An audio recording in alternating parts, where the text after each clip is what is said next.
నన్ను నేను తెలుసుకోవడం, గురు సందేశం ద్వారా నన్ను నేను తెలుసుకోవడం, గురువు ఇచ్చిన విద్య ద్వారా నన్ను నేను ప్రాక్టీస్ చేసుకోవడం, గురువు యొక్క అడుగుజాడల్లో నేను నడుస్తూ నా కుటుంబాన్ని నడిపించుకుంటూ ఆనందంగా జీవించడమే మన యొక్క కర్తవ్యం. ఏంటి? నన్ను నేను తెలుసుకోవాలి, గురువు అందించిన విద్యని తెలుసుకోవాలి. ఆ విద్యని మనం అందరం కలిపి ప్రాక్టీస్ చేస్తూ మన జీవితాన్ని ముందుకు జరిపించుకుంటూ వెళ్ళాలి. ఓకే, ఇందులో ఆధ్యాత్మిక జీవితంలో ఎంతమంది ఉన్నారు? చేతులు ఎత్తండి. ఓ, చాలామంది ఉన్నారు. రైట్. మీ అందరికీ ఆధ్యాత్మిక జీవితం అంటే ఎంతవరకు తెలుసో లేదో నాకు తెలియదు. మనం అందరం అనుకుంటాము పూజలు చేయడము, జపం చేయడము, వ్రతాలు చేయడము, ఉపవాసాలు ఉండడము, గుళ్ళు గోపురాలు తిరగడం ఆధ్యాత్మిక జీవితం అనుకుంటాము. ఓకే, ఈ జీవితంలో ఉంటూ భగవత్ స్వరూపం దగ్గరికి వెళ్ళి నాకు అది కావాలి ఇది కావాలని ఎంతమంది కోరుకుంటున్నారు? చేతులు ఎత్తండి. పర్వాలేదు, సిగ్గుపడద్దు. నేను కోరుకునేవాడినే, కోరుకుంటాను కూడా. ఓకే, కోరుకుంటున్నాను. రైట్. మనకి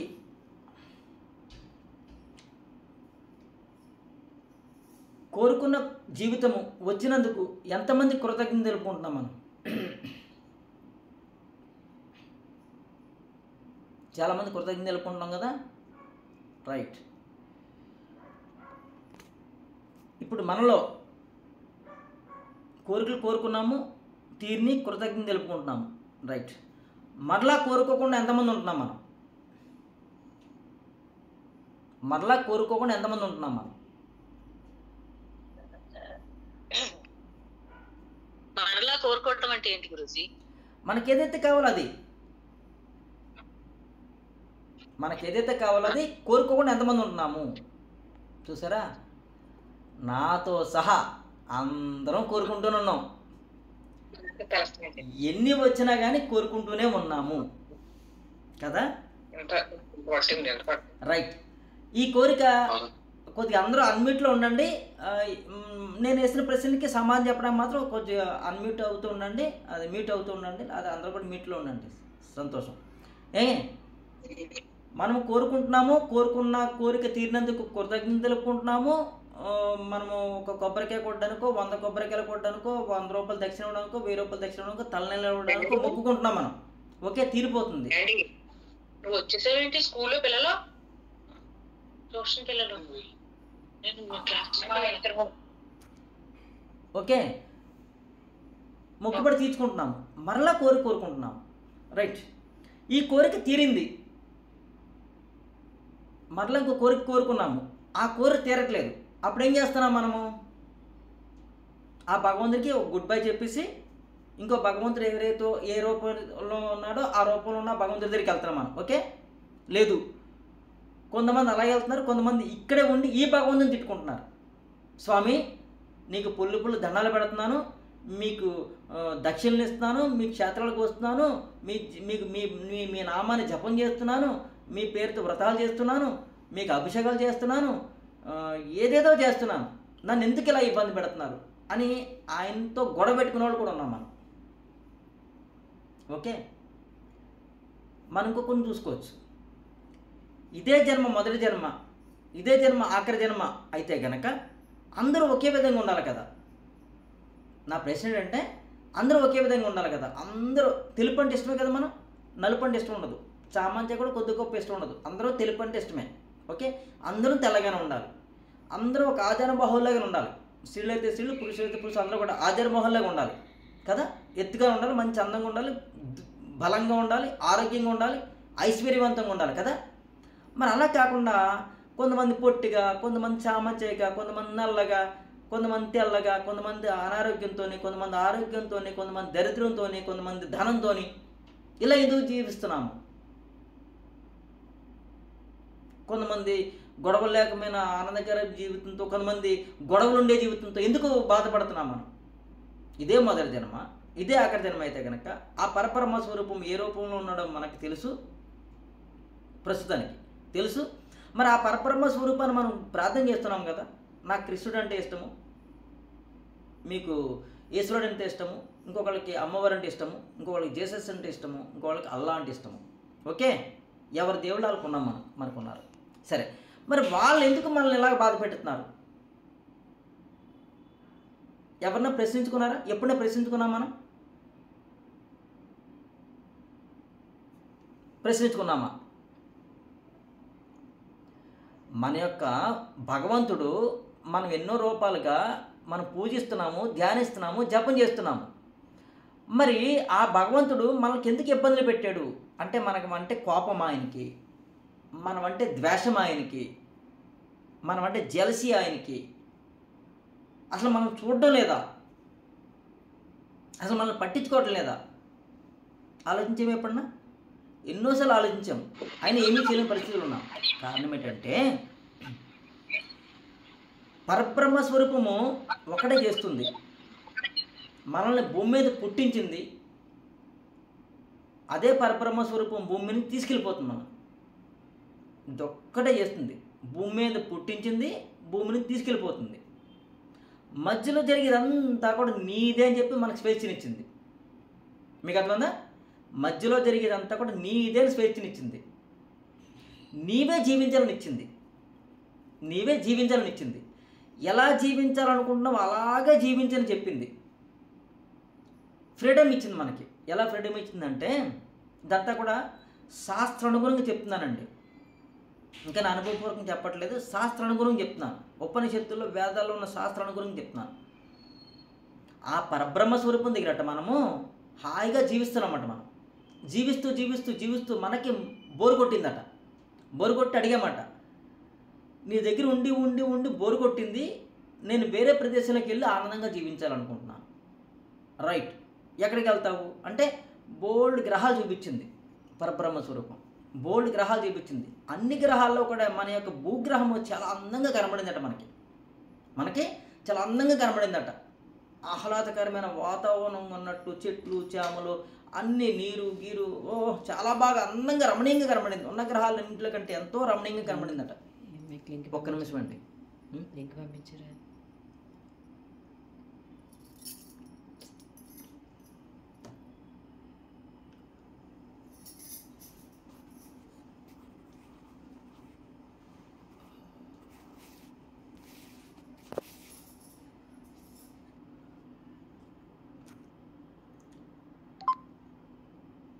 హరే కృష్ణ. జాయిన్ అయ్యే వాళ్ళు అలా జాయిన్ అవుతూనే ఉన్నారు, లింక్ రావట్లేదని చెప్పి ఆ ఫోన్కి మా మెసేజ్ ఫోన్ చేస్తున్నారు. అది ఇబ్బందిగా వస్తుంది, ఫస్ట్ రోజు కదా. Right, sorry for the disturbance. ఏం చెప్పుకున్నాం ఒకసారి ఎవరైనా చెప్పండి, ఎంతవరకు చెప్పినప్పుడు? ఫ్లో పోతుంది.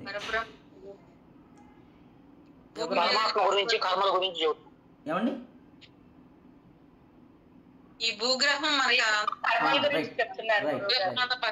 Right, thank you. ఈ భూగ్రహం ఎంతో అందంగా రమణీయంగా కనబడిందట. అందుకోసము నేను ఈ భూగ్రహంలోకి వెళ్తానని చెప్పామా.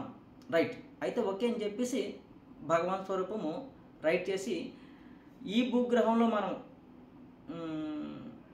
జీవించడానికి ఏదైతే కావాలో పళ్ళు, ఫలాలు, నీరు, భూమి అంతా వసతి ఏర్పాటు చేసి మనం ఇక్కడ పంపించింది. ఇక్కడ పంపించిన తర్వాత మనము హాయిగా దొరికిన పండుని స్వీకరిస్తూ ఆహారం కింద భుజిస్తూ ఈ రమణీయమైన దృశ్యాలను చూసుకుంటూ ఆనందంగా జీవిస్తున్నాం మనం. ఈ ఆనందంగా జీవిస్తున్న తరుణంలోట నేను అనుకోవచ్చు, ఒక రకంగా తీసుకోండి, నన్నే తీసుకోండి. నాకు అనిపించింది, ఇది నేను తింటున్నాను కదా,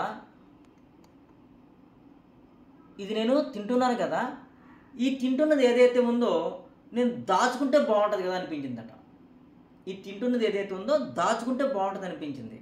కానీ యాక్చువల్గా నేను ఏదైతే ఉన్నానో ఈ భూమి మీద నాకులాగే ఎంతోమందిని ఆ భగవంతుడు పంపించాడు.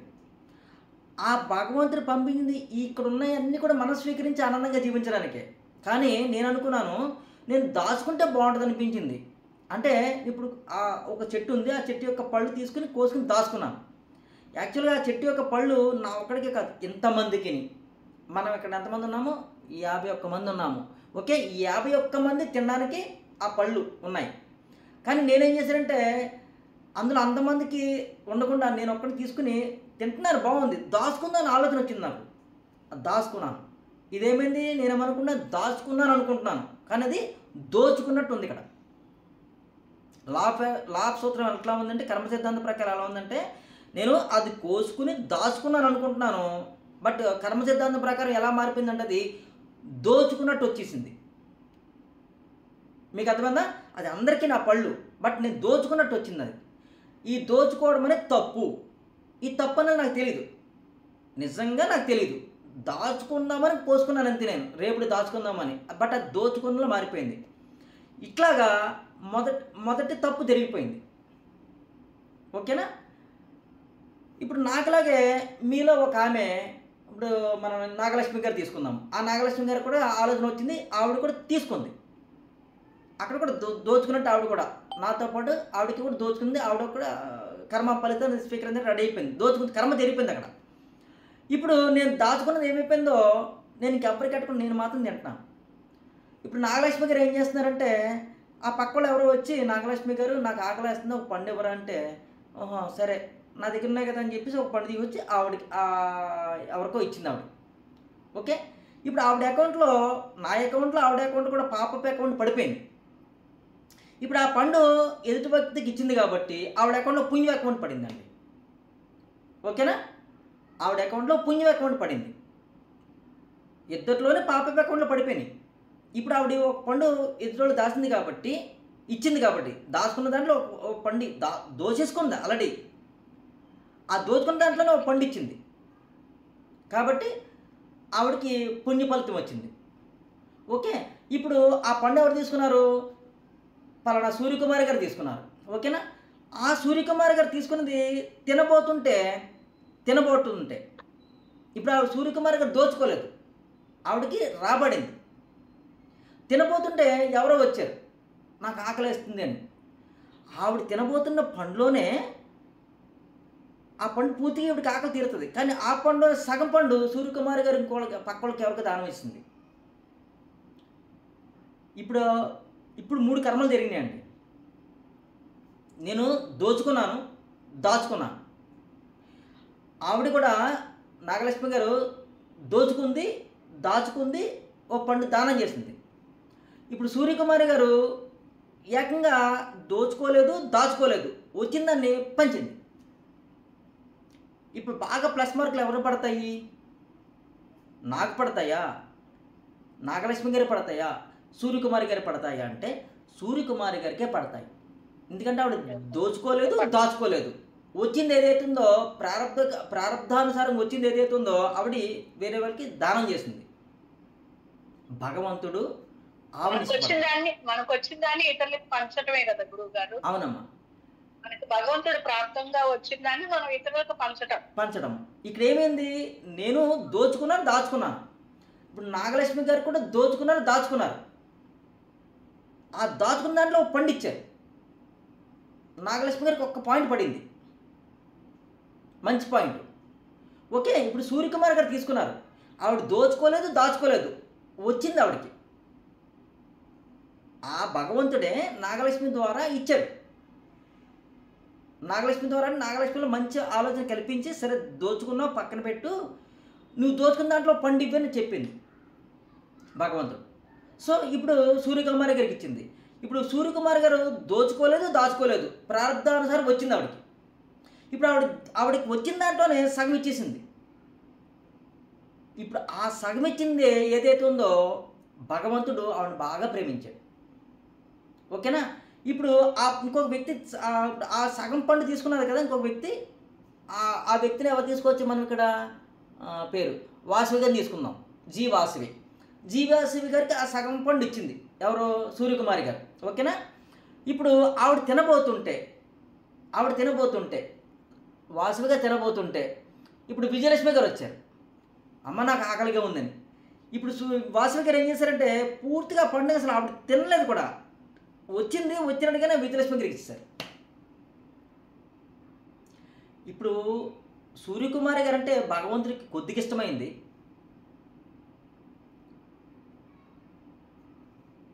ఇప్పుడు వాసవి గారు అంటే ఇంకా బాగా ఇష్టమైంది భగవంతుడికి. ఎందుకు? వాసవి గారు పూర్తి నిష్కామ కర్మ చేసింది ఆవిడ. ఆవిడ కడుపు కూడా కట్టుకుని ఇచ్చేసింది. నాకలాంటి వ్యక్తే కదా, ఆవిడ బాధ నా బాధ కదా అని చెప్పేసి ఆవిడ బాధపడుతున్నా కానీ బాధను అనుభవిస్తూ ఆవిడ ఇంకోళ్ళకి ఇచ్చేసింది. ఇప్పుడు నాకు పాపప్ అకౌంట్లు ఉండిపోయినాయి. ఈ పాపప్ అకౌంట్ గాను ఈ జన్మ పూర్తి అయిపోయింది అనుకుందాము. ఇంక ఇలాంటి చాలా చెప్పాను, మంచి చెడు పక్కనట్టు. ఈ చిన్న ఉదాహరణ తీసుకుందాము. ఇప్పుడు ఈ పాపప్ అకౌంట్లో నేను మరలా జన్మెత్తాను అంటే నాకు ఒక ఆయుష్ ఇచ్చాడు భగవంతుడు. ఆయుష్ ఉన్నంత వరకు భూమి మీద ఉండాలి, భూమి మీద ఉన్నాను. భూమి ఉన్న తర్వాత నేను పైకి వెళ్ళిపోయిన తర్వాత భగవంతుడు మళ్ళీ నాకు ఒక ఛాన్స్ ఇచ్చాడు అనమాట. మరలా నువ్వు భూమి మీదకి వెళ్ళు, నువ్వు ఏదైతే పాపప్ అకౌంట్ చేసావో ఆ పాపప్ అకౌంట్ క్లియర్ చేసుకుని మంచి చేసుకుని మళ్ళీ నా దగ్గరికి రాని భూమి మీదకి వచ్చాను. భూమి మీదకి వచ్చిన తర్వాత ఈ పాపాన్ని అనుభవించడానికి కష్టం రూపంలోనూ నష్టం రూపంలోనూ, ఇప్పుడంటే మనకు ఆర్థికం అనే పేరు వచ్చింది, అప్పట్లో ఆర్థికం అనేది ఏమీ లేదు. ఓకే, ఇప్పుడు మాట తీసుకుందాం. ఆర్థిక రూపంలోనూ అనారోగ్య రూపంలోనూ, అనారోగ్యాలు ఎప్పుడూ ఉన్నాయి ఫస్ట్ నుంచి కూడా. ఆర్థికం అంటే చాలా సంవత్సరాల క్రితం ఇంకా ఆర్థికం అనేది లేదు, అది ఎలా మన తర్వాత తెచ్చుకుందాం. ప్రస్తుతం ఆర్థికం ఉంది కాబట్టి ఆర్థిక రూపంలోనూ, కష్టాల రూపంలోనూ, అనారోగ్య రూపంలోనూ, గొడవల రూపంలోనూ, ఏదో రూపంలో నేను అనుభవించడానికి భూమి మీదకి వచ్చాను. ఇక్కడ ఇప్పుడు నా పక్కన ఉన్న నాగలక్ష్మి గారు కూడా ఆవిడకి జన్మ పూర్తి అయిపోయింది, ఆవిడ కూడా మళ్ళీ జన్మెత్తింది. ఇప్పుడు దోచుకున్న దానికి గాను కొంచెం కష్టము, నష్టము, అనారోగ్యము, బాధ అనుభవిస్తూ కొద్దిగా పంచింది కాబట్టి ఆర్థికంగా ఆవిడ బాగుంది. లేదు కొద్దిగా నాకున్న అనారోగ్యాలు కాకుండా కొద్దిగా ఆరోగ్యవంతురాలు ఉంది పోని. ఓకేనా? ఇప్పుడు ఆవిడతో పాటు నాగలక్ష్మి గారు కూడా పుట్టారు. ఎవరున్నారు కదా, సేమ్ పేరు మర్చిపోయాను. ఆవిడ కూడా పుట్టారు. ఆవిడ దోచుకోలేదు, దాచుకోలేదు. ఓకేనా? పండు వచ్చింది, ఆ పండులో సగం ఇచ్చేసింది కదా. ఆవిడకి ఇప్పుడు ఆరోగ్యం బాగుంది,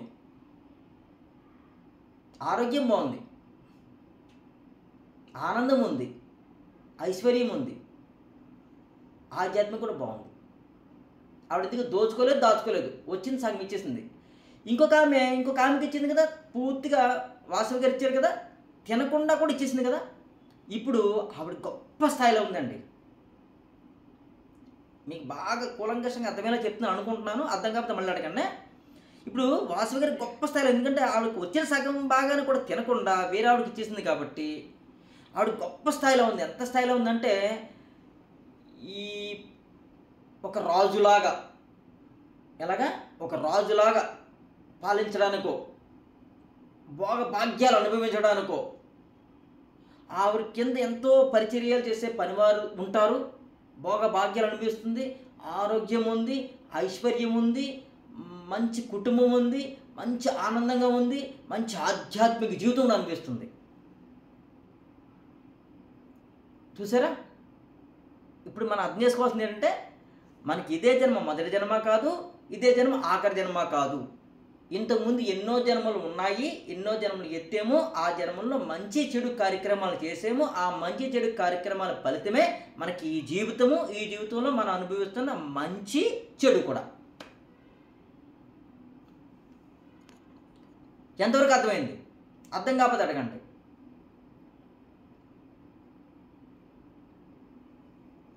ఓకేనండి? అందరికీ అర్థమైంది అనుకుంటున్నాను. రైట్. ఇంకొక ఉదాహరణ చెప్పుకోవచ్చు మనం. ఇంకొక ఉదాహరణ ఎలాగంటే, ఇంకా అందరికీ ఇదివరకు చెప్పేదే నేను ఒక బ్యాంకులో మనము 1,00,000 రూపాయలు డిపాజిట్ చేసుకున్నాము. ఆ 1,00,000 రూపాయల డిపాజిట్ ఏదైతే ఉందో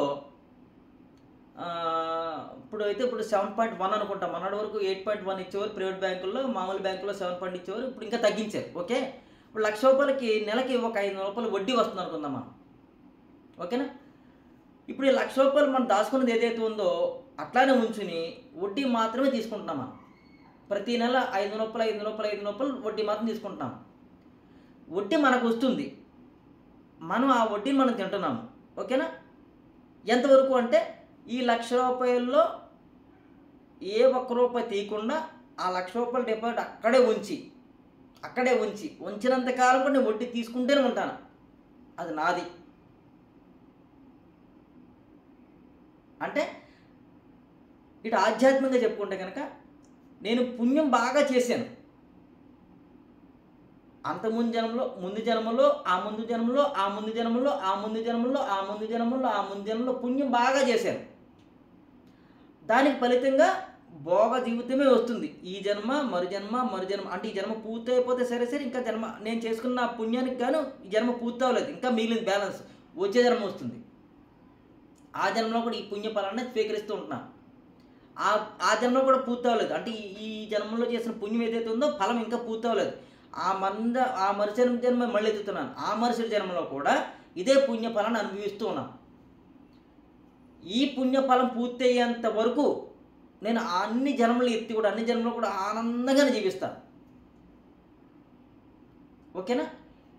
ఇదే నేను ఒక బ్యాంకులో 1,00,000 రూపాయలు అప్పు చేశాను. అప్పు చేసేందుకు గాను వడ్డీ నెలకి మనకి ఇస్తే 500 ఇస్తాడు, వాడు తీసుకుంటే 700 తీసుకుంటాడు అనుకుందాం కొంచెం. అంటే మనకి ఇంకా వడ్డీ రేట్ ఎక్కువ ఇస్తాడు కదా, అప్పు ఇస్తే వాడు 700 రూపాయలు తీసుకుంటాడు మనకి నుంచి వడ్డీ. సో ప్రతి నెల వడ్డీ కడుతుండాలి, అసలు కూడా కడుతుండాలి. చూడండి, ఇదివరకు పుణ్యఫలంగా 1,00,000 రూపాయలు డిపాజిట్ చేసేందుకు గాను మనకి వడ్డీ మాత్రమే ఇస్తాడు, అందులో అసలు ఇవ్వడు. మనం తీసుకుంటే ఇస్తాడు, లేదా మనం తీసుకోకపోతే ఇవ్వడు, అక్కడ ఉంచుకుంటాడు. కానీ ఇక్కడ మనకు అప్పు ఇస్తే కనుక వడ్డీ కట్టమంటాడు, అప్పు సంబంధించింది వడ్డీ కట్టమంటాడు, అసలు కూడా కట్టమంటాడు. సో వడ్డీ 700 రూపాయలు కట్టాలి, అసలు ఒక 500 రూపాయలు కట్టాలి అనుకుందాం కొంచెం. వెరసి 1,200 రూపాయలు కట్టాలి ప్రతి నెల కూడా. ఈ 1,200 రూపాయలు ప్రతి నెల కడుతూ ఉంటే దానికి ఒక టైం పీరియడ్ ఉంది. ఒక 3 సంవత్సరాల్లోనూ 5 సంవత్సరాల్లోనూ బాకీ తీరే విధంగా. తీరిపోతే నేను క్లియర్ అయిపోతాను, నాకు అప్పు లేదు. తీరలేదు, ఎలా తీరలేదంటే ఈ నెల 1,200 కట్టేసిన బాగుంది, కొద్దిగా అప్పు తీరింది. వచ్చే నెల 1,200 కట్టేసిన బాగుంది, అప్పు తీరింది. ఆ 3 నెలల్లో నాకు ఏదో కార్యక్రమం వచ్చింది, అప్పు కట్టలేదు నేను. సరే కట్టలేదు కాబట్టి నేను బ్యాంక్ యజమాని దగ్గరికి వెళ్ళి, ఏమండి ఈ నెల నేను కట్టలేకపోతున్నాను, వచ్చే నెల కడతానన్నాడు. ఓకే శాంక్షన్ అన్నాడు అతను, రెడీ, నేను వచ్చే నెల కట్టమన్నాడు. వచ్చినప్పుడు ఎంత కట్టాలి నేను? ఈ నెలకు 1,200, వచ్చే నెల 1,200, వెరసి 2,400 రూపాయలు కట్టాలి. కట్టలేకపోయాను. ఆ నెల కూడా నాకు ఏదో ఇబ్బంది వచ్చింది, కట్టలేకపోయాను. మళ్ళీ బ్యాంక్ యజమాని దగ్గరికి వెళ్ళి, ఏమండి ఈ నెల కూడా కట్టలేకపోతే వచ్చే నెల కడతానండి. ఓకే, అప్పుడు 2,400 ప్లస్ 1,200 రూపాయలు, 3,600 రూపాయలు కట్టాలి. ఈ 3,600 రూపాయలు కట్టాలా? ఈ 2 నెలలకు కూడా కట్టలేదు కదా, దానికి సంబంధించి మళ్ళీ పెనాల్టీ పడుతుంది, అది కూడా కట్టాలి. ఇలా కట్టుకుంటూ వస్తేనే నా అప్పు క్లియర్ అవుతుంది. కట్టుకోలేకపోయాను, అనుకోకుండా మరణం వచ్చింది, చనిపోయాను. మళ్ళా భూమి మీద మళ్ళీ పుడతాను. పుట్టిన తర్వాత ఈ అప్పు కట్టడానికి నేను జీవించాలి. అక్కడ ఈ అప్పు కట్టడానికి జీవించాలి, ఎందుకంటే పూర్తి అవ్వకుండా చనిపోయానుగా. ఇందాక పుణ్యం చేసి ఉంది గాను, 1,00,000 రూపాయలు డిపాజిట్ చేసి ఉంది గాను, నాకు ఏదైతే వడ్డీ వచ్చిందో ఆ వడ్డీ పూర్తిగా తింటూ అసలు తినకుండా చనిపోయాను. కాబట్టి మరలా జన్మ వచ్చి తీసుకుంటున్నాను. అదేవిధంగా అప్పు చేసినందుకు గాను, ఈ అప్పు కట్టకుండా చనిపోయినందుకు గాను మరలా వచ్చే జన్మలో మళ్ళీ కట్టాల్సిందే. ఇది మామూలుగా మన భౌతిక వ్యవహారం తీసుకుంటే, బ్యాంకు వడ్డీ అప్పు తీసుకుంటే డైరెక్ట్గా నాకు ఇవ్వడు. నా ఇంటి పట్టాలు కాగితాలు దస్తావేజులు బ్యాంకులో పెడతాను, నాతో పాటు నా కుటుంబ సభ్యులు, నా భార్యతో నా బిడ్డలతో సైన్ చేయించుకుంటారు. నేను చనిపోయినా కానీ ఆ పత్రాలు పట్టుకుని, బాబు మీ నాన్నగారు ఎంత తప్పు చేశారు బాబు, కట్టమని చెప్తారు, కడతారు.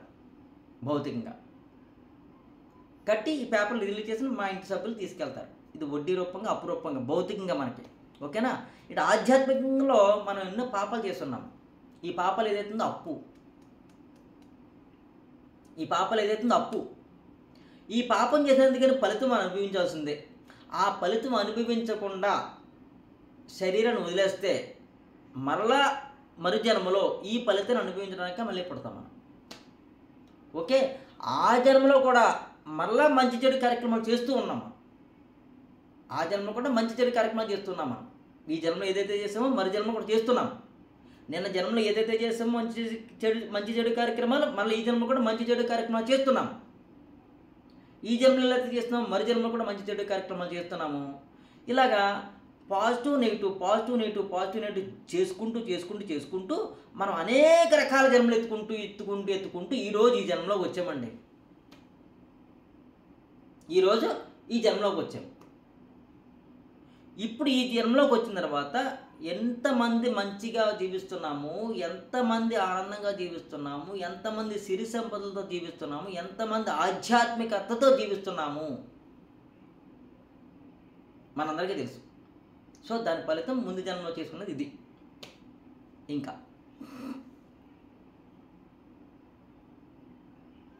ఇంకా ఉపనిషత్తులు ముందుకు తీసుకెళ్తున్నాం.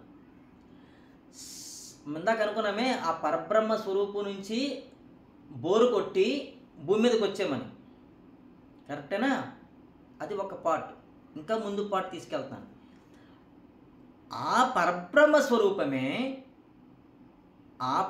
స్వరూపమే నిరాకార జ్యోతిలో ఉంటూ, జ్యోతి అనకూడదు, ఇంకా నిరాకార తత్వంలో ఉంటూ నామ రూపరహిత స్థితిలో ఉంటూ, అంటే నామం లేదు, ఆ పరబ్రహ్మ స్వరూపానికి రూపం లేదు, ఆ స్థితిలో ఉంటూ తనలో తాను తన్మయత్వం అవుతుందట. తనలో తాను తన్మయత్వం అవుతుందట. తనలో తాను తన్మయత్వం అవుతూ తనకి తానే బోరు కొట్టిందట. తనకి తానే బోరు కొట్టి తనకి తెలియకుండానే సృష్టి చేసుకుందట. సృష్టి చేసుకుందట. ఎన్నో గ్రహాలని, గెలాక్సీలని, నక్షత్రాలని, పుంతల్ని, పాలపుంతల్ని ఎన్నో సృష్టి చేసేసిందట సరదా పుట్టి. ఇది నిజం. ఓకే, ఇప్పుడు ఆ ఎన్నో సృష్టి చేసుకున్న తర్వాత తను చూసుకుని తన సృష్టిని ఓకే ఆనందపడింది. ఇప్పుడు తను చేసుకున్న సృష్టిలోకి వెళ్ళాలని చూడండి, తను చేసుకున్న సృష్టిలోకి వెళ్ళాలని తానే అనేక రూపాలకి విడిపోయిందట. అనేక రూపాలను విడిపోయి తన సృష్టిలోకి తాను వెళ్ళిపోయింది. ఆ వెళ్ళిపోయిన గెలాక్సీల్లో ఒక గెలాక్సీ ఏదైతే ఉందో మన భూగ్రహం. ఓకేనా? మన భూగ్రహం. ఆ భూగ్రహంలో ఎలా వచ్చిందట? ఫస్ట్ భూగ్రహం ఖాళీగా ఉంది. భూగ్రహం ఖాళీగా ఉంది. ఆ భూగ్రహం ఖాళీగా ఉన్న భూగ్రహంలోకి భూమి రూపంగా వచ్చిందట, మట్టి రూపంగా వచ్చిందట. ఆ పరబ్రహ్మ స్వరూపం మట్టి రూపంగా వచ్చిందట. ఇప్పుడు తను చేసిన సృష్టి చేసే ముందర ఒక మాయ సృష్టించింది ముందర. ఆ మాయే ఈ సృష్టి అంతాని. తను మత్తుగా ఉండి లెగిసి తను ఒక మాయ సృష్టించుకుంది. ఆ మాయే ఈ సృష్టి అంతాని. ఈ మాయలోంచే ఒక శక్తి ఉద్భవించుకుని ఆ శక్తిలోంచే ఈ భూగ్రహంలోంచి ఒక మట్టిగా వచ్చింది. ఈ శక్తి లోపల ఒక భూమి మీద మట్టిగా వచ్చింది. తర్వాత నీరుగా వచ్చింది, నీరు సృష్టి చేసింది. తర్వాత అగ్ని సృష్టి చేసింది. తర్వాత వాయు సృష్టి చేసింది. తర్వాత ఆకాశం తానే ఉంది. ఆకాశం సృష్టి చేయలేదు, ఆకాశం తానే. ఓకే, ఈ భూగ్రహం మీద ఏముంది? భూమి ఉంది, మట్టి, నీరుంది, అగ్ని ఉంది, వాయువు ఉంది, ఆకాశం ఉంది. ఇదంతా తన సృష్టి. ఓకే, దీంతో సరదా తీరలేదు తనకి. కొండల కింద వచ్చింది తనే వృక్షాల కింద వచ్చింది తనే భూమిలో తిరిగే జీవుల్లో వచ్చింది తనే ఆకాశంలో ఎగిలే పక్షుల్లో వచ్చింది తనే భూమి లోపల, నీటి లోపల, భూమి లోపల కూడా తిరిగే జీవుల కింద వచ్చింది తనే.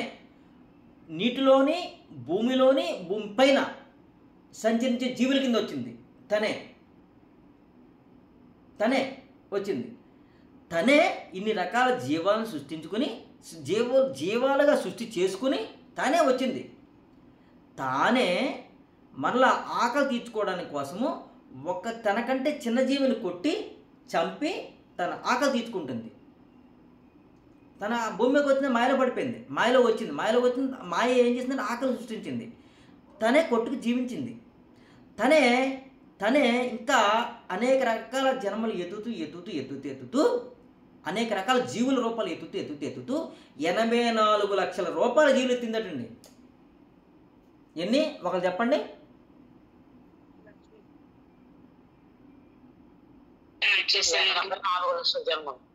ఎన్ని? 84 లక్షల రూపాయల జన్మలు ఎత్తిందట. 84 లక్షల జన్మల రూపాయల్లో ఒక రూపం ఈ మానవ రూపము. ఈ మానవ రూపంలో వచ్చిన తర్వాత ఎలా వచ్చిందంటే తానే పరబ్రహ్మ స్వరూపము ఆత్మగా విభజింపబడింది. ఆ ఆత్మ ఒక్కటే. ఈ ఆత్మే అనేక రూపాల్లో వెళ్ళిపోయింది, అనేక రూపాలుగా తీసుకుంది. ఈ ఆత్మే అనేక రూపాలుగా తీసుకుంటూ ఇక్కడ ఎంతమంది ఉన్నాము? 52 మంది ఉన్నాము. అంటే ఈ ఆత్మ 52 మందిలో ఉంది. ఈ ఆత్మే ఈ 52 రూపాల్లో వచ్చేసింది ఇక్కడికి. మనంతా ఎక్కడెక్కడో ఉన్నాం, నేను ఇక్కడ, మీరు ఎక్కడెక్కడ ఉన్నారు. ఇదంతా ఒకే ఆత్మ ఇన్ని రూపాలకు వచ్చేసి ఆనందాన్ని అనుభూతి చెందడానికే, అద్భుతాన్ని చూడడానికే ఈ భూమి మీదకి వచ్చింది. ఇందాక అనుకున్నాం కదా, చెట్టు ఫలము తినడము. ఓకే, ఈ ఆత్మే ఇన్ని రూపాలుగా జీవం తీసుకుని తన శక్తి, ఆ శక్తి జీవశక్తిగా మారి ఇన్ని రూపాలుగా వచ్చి అనుభవం పొందడానికి వచ్చిందండి. ఒక జీవిగా ఇవన్నీ కూడా ఫస్ట్ ఆనందం పొందినయే, అద్భుతంగా జీవిస్తుంది ఈ భూమి మీదకి వచ్చి. ఇందాక అనుకున్నాం కదా, దోచుకోవడము దాచుకోవడము, ఇది మర్చిపోవద్దు. దోచుకోవడము దాచుకోవడము. అందుకే పరబ్రహ్మ కృష్ణుడు భగవద్గీతలో చెప్తాడు, నీకు ఏ ప్రసాదమైతే అందిందో, ఏ ఫలమైతే అందిందో ఆ ఫలాన్ని ముందు నాకు ఎట్టు, నాకు పెడితే నీకు ప్రసాదంగా మారుతుంది, నాకు పెట్టకుండా ఉంటే దొంగతనం చేసిన లెక్క అని చెప్పాడు. భగవద్గీత స్పష్టంగా ఉంది. నీకు ఏదైతే నా ద్వారా అందింపబడిందో నాకు పెడితే నీకు పుణ్యము లేదు, నీకు ప్రసాదం కింద మారింది. నాకు పెట్టకుండా నువ్వు భుజిస్తే అది దొంగతనంగా అన్నాడు. అదే దోచుకోవడం అని చెప్పాను. ఆయన ఇచ్చింది మన ప్రసాదం కింద తీసుకుంటే అది ప్రసాదం, మనం భుజిస్తే ప్రసాదం. ఆయన ఇవ్వకుండా మనం తీసుకుని దాచుకుంటే అది దొంగతనం, దోచుకోవడం, అది పాపం. ఓకే, ఇలాగా ఇన్ని రూపాలుగా అవతరించిన తానే, ఇన్ని రూపాయలకి ఇప్పుడు 53 మంది ఉన్నాం, 53 మందిగా మారిపోయింది తానే. ఒక్కొక్క దేహంతో ఒక్కొక్క విధమైన చర్యలు చేసుకుంటూ, ఒక్కొక్క దేహంతో ఒక్కొక్క విధమైన చర్యలు చేసుకుంటూ, చర్యలు అంటే కర్మలు చేసుకుంటూ, మంచి చెడు కర్మలు చేసుకుంటూ పరబ్రహ్మ స్వరూపమే ఆత్మగా మారి, ఆత్మే జీవుడిగా మారి, ఈ జీవుడు ఈ దేహాన్ని ధరించి, బాగా అర్థం చేసుకోండి, ఆ పరబ్రహ్మ స్వరూపమే ఆత్మగా మారి, ఆత్మే జీవుడిగా మారి, ఈ జీవుడే ఈ దేహాన్ని ధరించి బుద్ధిగా మారిపోయి, ఆ బుద్ధిగా ఉన్న తానే మనసుగా మారిపోయి, ఆ మనసుగా ఉన్న తానే ఇంద్రియాలు, కళ్ళు, ముక్కు, చెవులు, నోరు, చేతులు, కాళ్ళు, గుతస్థానం అన్నీ కలిపి 10 ఇంద్రియాలు. పంచేంద్రియాలు 5, కర్మేంద్రియాలు 5. ఈ ఇంద్రియాలన్నింటినీ ఉపయోగించుకుంటూ, ఏది పరబ్రహ్మ స్వరూపమే ఆత్మగా మారిపోయింది, ఆత్మే జీవత్వం తీసుకుంది, జీవుడిగా మారిపోయింది, ఈ జీవుడే బుద్ధిగా మారిపోయింది, ఈ బుద్ధే మనసుగా మారిపోయింది, మనస్సే ఇంద్రియాలతో కూడి, దేహంతో కూడి నేను అనుకుంది. ఈ మనసు ఏముంది? మనస్సే జీవుడు. ఇక్కడ తీసుకోండి, ఈ మనస్సే జీవుడు. ఆ జీవుడికే పెట్టిన పేరు ఈ దేహంకి శ్రీ స్వామినారాయణ్. ప్రస్తుతం ఈ దేహానికి ఇప్పుడు వచ్చింది, భూమి మీదకి వచ్చిన తర్వాత పేరు. భూమి మీద రాకముందు ఈ జీవుడికి ఈ భూమి మీద రాకమునుపు ఈ శ్రీ స్వామినారాయణ పేరు లేదు. భూమి మీద పిలిపించుకోవడానికి ఆకారం తీసుకున్నాను, భూమి మీద చూపించుకోవడానికి ఆకారం తీసుకున్నాను. ఈ భూమి మీద ఆకారం తీసుకున్న నేను పిలిపించుకోవడానికి పేరు పెట్టుకున్నాను. నేను పెట్టుకోలేదు, మా అమ్మ నాన్నలు పెట్టారు మనందరికీ కూడా. ఓకే, పిలిపించుకోవడానికి పేరు, చూడడానికి రూపం సృష్టించుకున్నాను నేనే. ఇప్పుడు నేను జీవుడిగా ఉన్న నేను, మనసుగా ఉన్న నేను ఈ ఇంద్రియాలన్నింటిని ఉపయోగించుకుంటూ, కర్మేంద్రియాలని పంచేంద్రియాలను ఉపయోగించుకుంటూ, మనసు బుద్ధితో కూడి నేనే జీవుడిగా నేనే శ్రీ స్వామినారాయణగా మారిపోతూ ఇదంతా నేనే అనుకుంటూ జీవిస్తున్నందుకు గాను నాకు మళ్ళీ నేనే ఒక కుటుంబాన్ని ఏర్పాటు చేసుకున్నాను. నాకు ఒక భార్య కావాలనిపించింది, భార్యని తెచ్చుకున్నాను. ఆ భార్యతో నేను ఆనందకరంగా జీవిస్తూ నేను మళ్ళా సృష్టి మొదలెట్టాను. నాకు ఒక బిడ్డ, ఆ బిడ్డ తర్వాత ఇంకో బిడ్డ, 2 బిడ్డలు వచ్చారు నాకు. ఆ 2 బిడ్డలను పోషించడానికి, నా భార్యని సుఖపెట్టడానికి, నా భార్యతో పాటు 2 బిడ్డలను కూడా సుఖపెట్టడానికి నేను కష్టపడుతూ వాళ్ళందరినీ పోషించాలి. ఆ పోషించే నేపథ్యంలోనే నా సంపాదన వాళ్ళకి సరిపోకపోతే వాళ్ళని సుఖపెట్టడం కోసం ఇంకా ఎన్నో తప్పుడు మార్గాలు ఎక్కేశాను.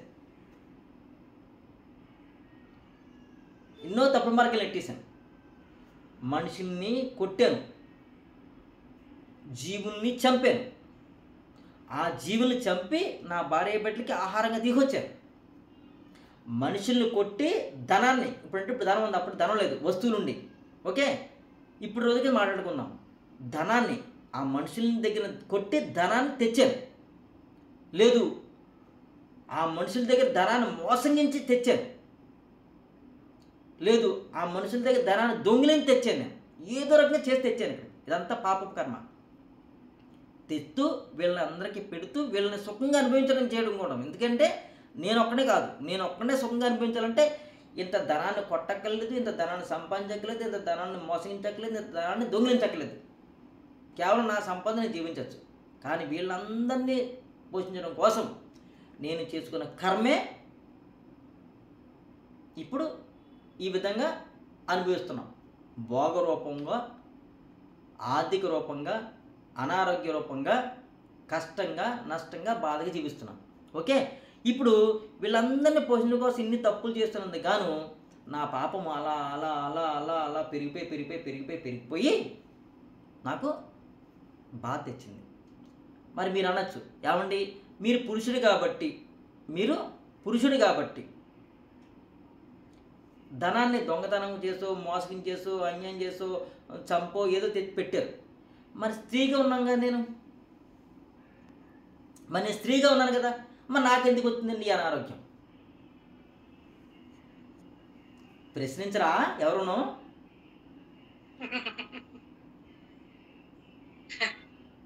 కరెక్ట్ అండి. ప్రశ్నించరు లేదా? ప్రశ్నించండి. మరి స్త్రీ మీరు ప్రశ్నిస్తేనే నాకు జవాబు వస్తుంది. స్త్రీ అయినా పురుషుడైనా కుటుంబం కోసం అందరూ చేయాల్సినవన్నీ మీరు చెప్పినవన్నీ స్త్రీ అయినా చేస్తుంది గురువు గారు. కాదు ఇక్కడ ప్రస్తుతం నేను పురుషుడి కింద మాట్లాడుతున్నాను. ఇక్కడ పురుషుడిగా సంపాదించాను కాబట్టి నాకు పాపం చేశాను, దానికి సంబంధించి ఫలితం అనుభవించాలి. మరి ఇప్పుడు స్త్రీగా ఉన్నా మీరు కూడా ఫలితం అనిపిస్తున్నారుగా. కొద్దిగా ఆర్థిక ఇబ్బందులు, కొద్దిగా అనారోగ్య పాలు ఉన్నారుగా, మీరు ఎందుకు బాధపడాలి? మరి తప్పుగా సంపాదనతో మేము తింటున్నాం కదా గురుజీ. కాదు ఏనండి, కాదు. ఇప్పుడు ఈ జన్మలో మీ స్త్రీ రూపం ఎత్తారు, కానీ అంతకుముందు జన్మలో స్త్రీ రూపం కాదు.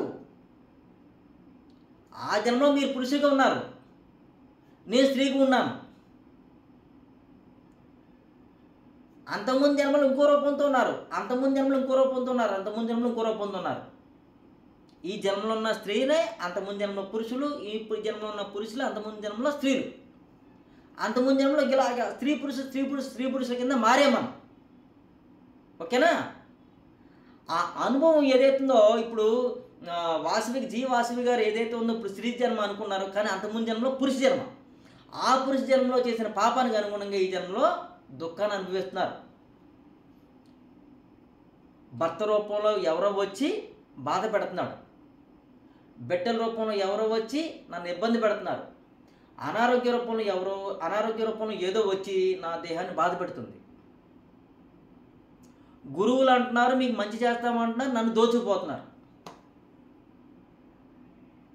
ఓకే, ఏ గురువు నాకు మంచి చేయడం లేదు. ఈ పాయింట్ అర్థం కాదు, కొంచెం మళ్ళీ చెప్పరా? గురుగారు అందరు స్త్రీలు శాపవాసాస్తే అంటారా? కాదమ్మా, అందరు స్త్రీలు అందరు పురుషులు ఇదే జన్మ మొదటి జన్మ కాదు, ఇదే జన్మ ఆఖరి జన్మ కాదు. ఒక జన్మలో పురుషుడి కింద, ఒక జన్మలో స్త్రీ కింద, ఒక జన్మలో నపుంసకత్వంతో కూడా పుడతారు. ఓకేనా?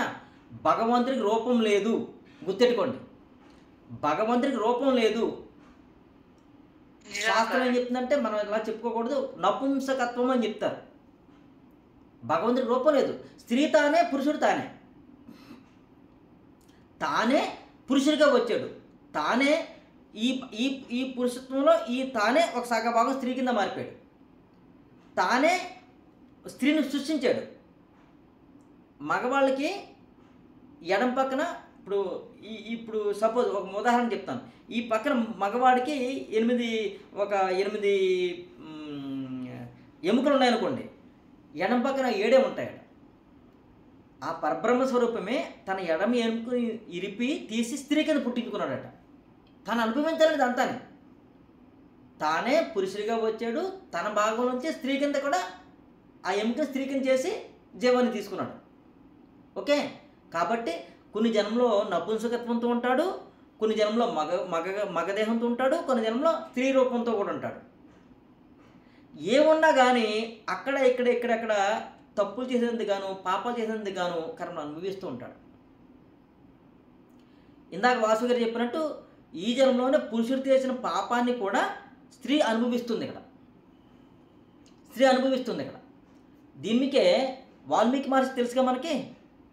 తను రామాయణం రచించాడు, వాల్మీకి మహర్షి. ఓకేనా? ఆ వాల్మీకి మహర్షి ఆ జన్మలో తాను తల్లిదండ్రులను పోషించడం కోసము, తన భార్యని కట్టుకున్నాడు, తన భార్యని బిడ్డల్ని పోషించడం కోసము దొంగతనాలు చేసేవాడు, దారి దోపిడీలు చేసేవాడు. ఆ అడవంటే ఎవరైతే వస్తున్నారో వాళ్ళందరినీ బెదిరించి వాళ్ళ దగ్గర ఉన్న ఆహారాన్ని, వాళ్ళ దగ్గర ఉన్న ధనాన్ని, వాళ్ళ దగ్గర ఉన్న బంగారాన్ని దోచుకొచ్చి తల్లిదండ్రులకి పెడతాము, భార్యకి ఇవ్వడము, బిడ్డలకి ఇవ్వడం చేసుకొచ్చేవాడట. ఇలా పాపాలు చేసుకుంటూ వస్తున్న తరుణంలో నారద మహర్షి వారు ఒక దశలో వచ్చారట. ఆ నారద మహర్షి వారు వస్తూ ఉన్నప్పుడు ఇప్పుడు ఈ వాల్మీకి అడ్డొచ్చాడు. నీ దగ్గర నేను నివ్వి అన్నాడు. నా దగ్గర నీకు తమ్ముడు తప్ప ఏమీ లేదు, నేను ఒక సన్యాసిని అన్నాడట. అబ్బాయి నీ దగ్గర ఉన్నది ఇస్తావేబ్బా అన్నాడట. ఓకే, ఇస్తాను, సరే ఇస్తాను. ఇదంతా ఎందుకు చేస్తున్నామంటే నా తల్లిదండ్రులను పోషించడం కోసం, నా భార్యను పోషించడం కోసం, నా బిడ్డలను పోషించడం కోసం ఇదంతా చేస్తున్నాను అన్నాడట. అయితే ఇదంతా చేస్తున్నందుకు గాను ఒక పాపం అంటుకుంటుంది, ఇది తెలుసా అన్నాడట. నాకు తెలియదు అన్నట. చూస్తావా అన్నాడు. చూస్తానన్నట. రైట్, ఇలా చూడడానికనే ఆ పక్క చూడడానికనే అతని యొక్క పాపం ఒక పెద్ద కొండలో పెరిగిపోయిందట. ఆ పెద్ద కొండలో ఉన్న పాపము పెరిగిపోయింది కదా, చూసి ఇదేంటి అన్నాడు. ఇదంతా నీ పాప ఫలితం, ఇదంతా నువ్వు అనుభవించాలి. మరి ఎందుకు ఇదంతా చేస్తున్నామంటే, లేదు ఇది పాపం నేను ఒక్కనే చేస్తున్నాను, కానీ నా కోసం కాదు, నా భార్య బిడ్డల కోసం చేస్తున్నాను కాబట్టి నా పాప ఫలితం నా భార్య బిడ్డలను తల్లిదండ్రులు అందరూ కూడా తీసుకుంటారు. నేను ఎంతో ప్రేమ వాళ్ళందరికీ నేను ఎంతో ప్రేమ కాబట్టి వాళ్ళు తీసుకుంటారని చెప్పాడట. ఓకే రైట్, తీసుకుంటారంటే కనుక ఎల్లు అన్నాడట. ఫస్ట్ తల్లిదండ్రుల దగ్గరికి వచ్చాడు. అమ్మ నాన్న, నేను ఇంతమందిని కొట్టి ఇంత బాధ పెట్టి నేను దిగిపోతున్నది కానీ ఒక ఋషి కనబడ్డాడు నాకు. ఆ ఋషి నా పాపం చూపించాడు. మరి నా పాపం మీరు పాలు పోయించుకుంటారా అంటే, ఎల్లెల్లరా నీకులాగా మేము కూడా ఉన్నాము, నా భార్యని పోషించుకుంటున్నాను. తండ్రి చెప్పాడు, నా భార్యని పోషించుకుంటూ నిన్ను కన్నాను, నా భార్యని నిన్ను కూడా పోషించాను కాబట్టి నా కరం నేను అనుభవించాను, నీ పాపాన్ని తీసుకొని రా బాబు అన్నాడట. రైట్, భార్య దగ్గరికి తల్లిదండ్రులకి వెళ్ళింది. తల్లిదండ్రులకి అడిగితే తల్లి అన్నదట, నిన్ను ఖండానికి నేను చాలా బాధపడ్డాను, నిన్ను పెంచడానికి చాలా బాధపడ్డాను, ఇప్పుడు నీ పాపను కూడా నేను తీసుకొని అన్నాడు. భార్య దగ్గరికి వెళ్తే, నీ తల్లిదండ్రులకి నేను సేవ చేస్తున్నాను, నీకు సుఖాన్ని ఇస్తున్నాను, నీకు సుఖం ఇస్తూ కూడా నేను కష్టపడి నేను బిడ్డలు కన్నాను, ఆ బిడ్డలని కూడా వాళ్ళకి కూడా నేను సేవ చేస్తున్నాను, నీ తల్లిదండ్రులకి నీకు నీ బిడ్డలకు కూడా నేను సేవ చేస్తున్నాను కాబట్టి నీ పాపను నేను పాలు పంచుకొని నాకు అవసరం లేదన్నదట. బిడ్డలను అడిగాడట. బిడ్డలను అడిగితే, నేను మిమ్మల్ని కనమన్నామా, మీరు కన్నారు, మీరు సరదాకి మీరు కన్నారు కాబట్టి, మీరు పూజ చేసిన బాధ్యత మీకు ఉంది కాబట్టి అది మీదికి సంబంధం, మీ పాపం మీరు తీసుకొని బిడ్డలు అన్నారట. చిచ్చి ఎందుకు వచ్చింది జనమరా బాబు నాకు ఇది అంతా అని చెప్పేసి మొత్తం అన్నింటిని వదులుకుని నారద మహర్షి దగ్గరికి వచ్చాడట. మళ్ళీ ఏమయ్యా ఏంటి పరిస్థితి అన్నట. వాళ్ళు ఎవ్వరు తీసుకొని ఉన్నారు బాబాయ్ అన్నట. అయితే ఓ పని చేయి, ఇప్పుడు ఏం కావాలి, పాపాన్ని కడుక్కుంటావా, పాపాన్ని పెంచుకుంటూ నీ వాళ్ళతో ఉంటావా అంటే, అస్సలు నా వాళ్ళు ఇదంతా నాదే అనుకుని నేను చేశాను కాబట్టి, నా వారు అనుకుని నేను చేశాను కాబట్టి, నేను ఫలితాన్ని అనుభవిస్తున్నాను కాబట్టి, పాపం రూపంలో ఫలితాన్ని అనుభవించాలని రెడీగా ఉన్నాను కాబట్టి ఆ పాపాన్ని నేను నిర్మూలన చేసుకుంటాను అన్నాడట. అయితే కూర్చుని నువ్వు రామనామ జపం చేయనడట. రామనామ జపం చేయనడట. అక్కడి నుంచి వచ్చింది మనకి రామనామ జపం అనేది, కృష్ణనామ జపం అనేది. ఓకే,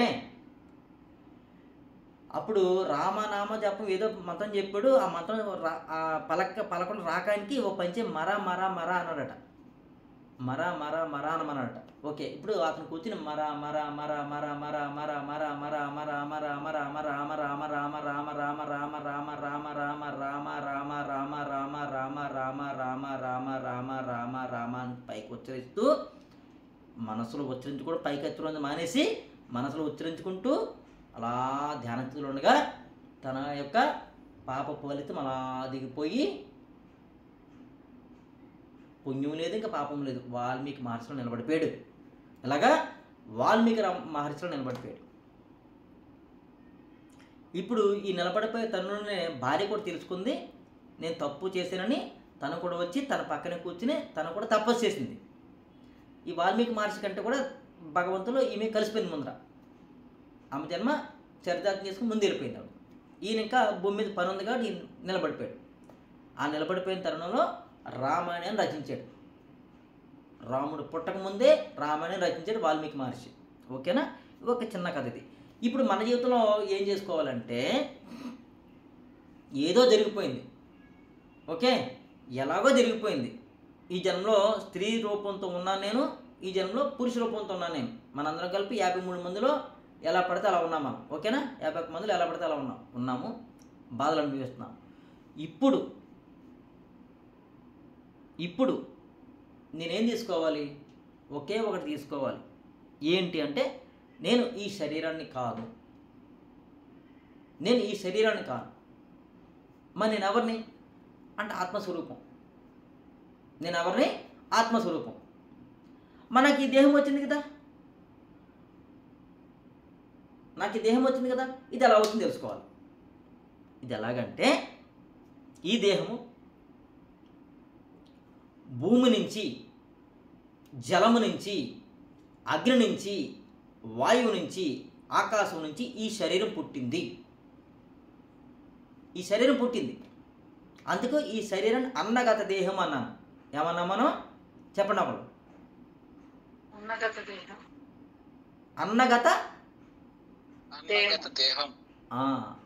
అన్నగత దేహం అని చెప్పబడింది. అన్నగత దేహము. ఈ దేహానికి కావాల్సింది అన్నము, లేదు ఆహారము, లేదు పదార్థము, ఏదైతే అది ఆహారంగా ఇస్తేనే ఈ శరీరం పోషింపబడుతుంది. ఓకేనా, ఈ శరీరంలోనే భూమి, నీరు, అగ్ని, వాయువు ఆకాశంగా ఉంది. భూమి ఈ చర్మ రూపంలో ఉంది. నీరు ఈ శరీరం అంతటా ఉంది. అగ్ని వేడి రూపంలో ఉంది ఈ శరీరంలో. వాయువు శ్వాస పీల్చి వదులుతున్నాం కదా, వాయు రూపంలో ఉంది. ఆకాశం బ్రెయిన్ రూపంలో ఉంది. ఓకే, భూమి మూలాధారం, నీరు స్వాదిష్టానం బొట్టు కింద మర్మవేయాల పైన, అగ్ని మణిపురం పొట్ట భాగం, వాయువు ఊపిరితిత్తులు గుండె, ఆకాశము బ్రెయిన్. ఓకే, ఇది అర్థమైందా మీకు?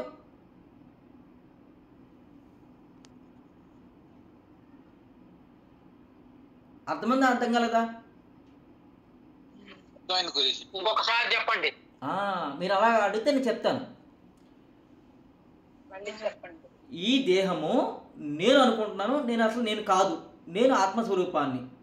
ఆత్మస్వరూపమైన నేను ఈ భూమి మీద ఈ దేహంతో ఉన్నాను. అసలు ముందు ఈ దేహం ఎలా వచ్చిందో నాకు తెలుసుకోవాలి. ఈ దేహము భూమి ద్వారా, నీరు ద్వారా, అగ్ని ద్వారా, వాయువు ద్వారా, ఆకాశం ద్వారా నిర్మితమైంది. చర్మ రూపంలో భూమి ఉంది, నీరు రూపంలో శరీరం అంతా నీరు ఉంది. ఆ నీరు రక్తం కింద మారింది, ఆ నీరు చీము కింద మారింది. ఓకేనా, శరీరం అంతా చీము ఉంది కదా, శరీరం అంతా రక్తం ఉంది కదా, శరీరం అంతా నీరు ఉంది కదా.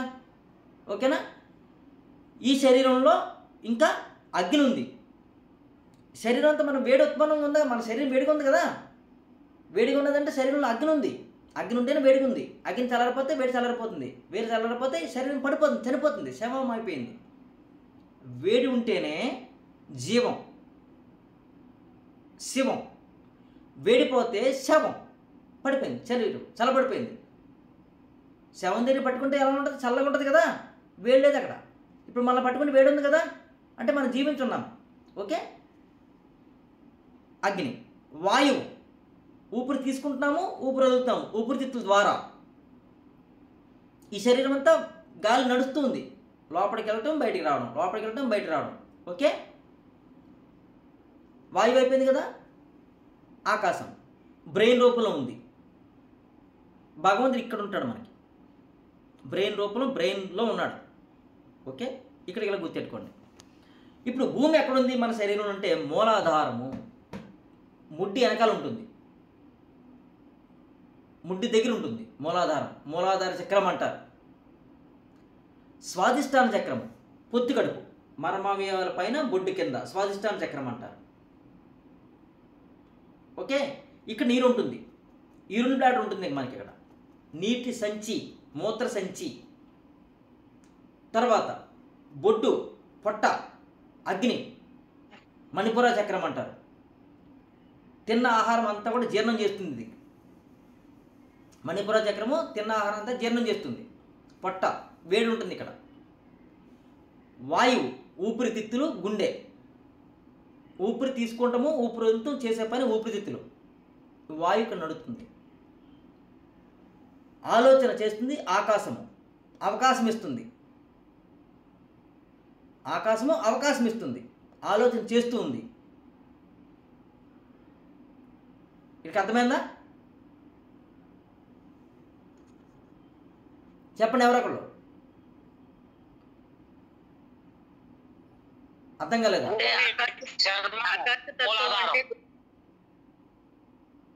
ఆకాశతత్వం అంటే గొంతులో ఉంటుందని చెప్పారు కదండి ఇన్ని రోజుల నుంచి, అదే గమనిస్తున్నా. ఆకాశతత్వం అంటే గొంతు, థ్రోట్. ఆకాశతత్వం అంటే ఇక్కడి నుంచి అంతా ఆకాశతత్వమే మనకి. ఇక్కడి నుంచి అంతా ఆకాశతత్వమే. ఇది అనాహత చక్రం. ఇక్కడ అనాహత చక్రం వాయువు ఉంటుంది. ఇది ఆగ్నేయ చక్రం ఇక్కడ ఉంది. ఆగ్నేయ చక్రం ఏంటి, ఇక్కడ ఏం చేస్తుందంటే మాట తీసుకొస్తుంది.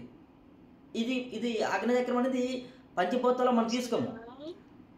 భూమి, నీరు, అగ్ని, వాయువు, ఆకాశం పంచభూతాల్లో తీసుకుంటున్నాం. ఇక్కడ మన చక్రాల్లో కంటే ఇక్కడ మళ్ళీ విశుద్ధ చక్రం వస్తుంది. విశుద్ధ చక్రం మాట్లాడుతుంది మనం ఇక్కడ ప్రస్తుతం. ఇక్కడి నుంచి అంతా ఆకాశతత్వం మనకి, బ్రెయిన్. పంచభూతాలు తీసుకుంటాం మన శరీరంలో ప్రస్తుతం. ఓకేనా? భూమి, నీరు, అగ్ని, వాయువు, ఆకాశం, ఈ పంచభూతాలతో తయారైంది శరీరం. ఈ శరీరం నిలబడ్డాక ఆకలి వేస్తుంది, ఆహారం పెట్టాలి. అన్నగత దేహము ఇక్కడికి అర్థమైందా? ఈ అన్నగత దేహంకి మనం ఆహారం పెడితేనే నిలబడుతుంది. ఇప్పుడు అసలు పాయింట్లోకి వెళ్ళిపోతాం మనం. ఆహారం ఎలా పెట్టాలి, ఎంత పెట్టాలి? దీనికి ఒక ఉదాహరణ మనం ఏం చెప్తామంటే, మనం ఒక ఇల్లు కట్టుకుంటున్నాం. ఇక్కడ అసలు పాయింట్లోకి వెళ్ళిపోతాం. ఇప్పుడు ఆధ్యాత్మికత్వం అయిపోయింది, భౌతికత్వం అయిపోయింది, శరీరంలోకి వచ్చేస్తాం మనం ఇప్పుడు. ఓకేనా? శరీరం అనారోగ్యాలకు వచ్చేస్తున్నాం ఇప్పుడు మనం. ఒక ఇల్లు కట్టుకుంటాం. ఆ ఇల్లుకి మనకి ఏం కావాలి? మెటీరియల్ ఇసుక, సిమెంటు, ఇటుక, ఓస. ఇంకేమైనా కావాలా? ఇసుక, సిమెంటు, ఇటుక, ఓస, అంతేనా? కంకరం, కంకరం,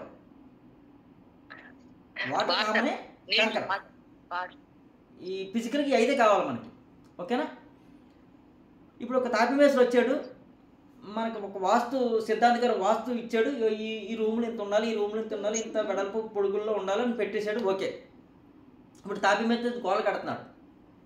గోడలు కడుతున్న తర్వాత ఒక 9 అంగుళాలు కూడా, ఇప్పుడు ఇది వరకు అంటే 18 అంగుళాల గోడలు ఉండి, తర్వాత నెమ్మదిగా 14 అంగుళాల గోడ మీరు తరి అయిపోయింది. తర్వాత 12 అంగుళాలకు వచ్చిందట. తర్వాత 9 అంగుళాలు, ఇప్పుడు 6 అంగుళాలు, నెమ్మది 4 అంగుళాలు కూడా వచ్చేసింది.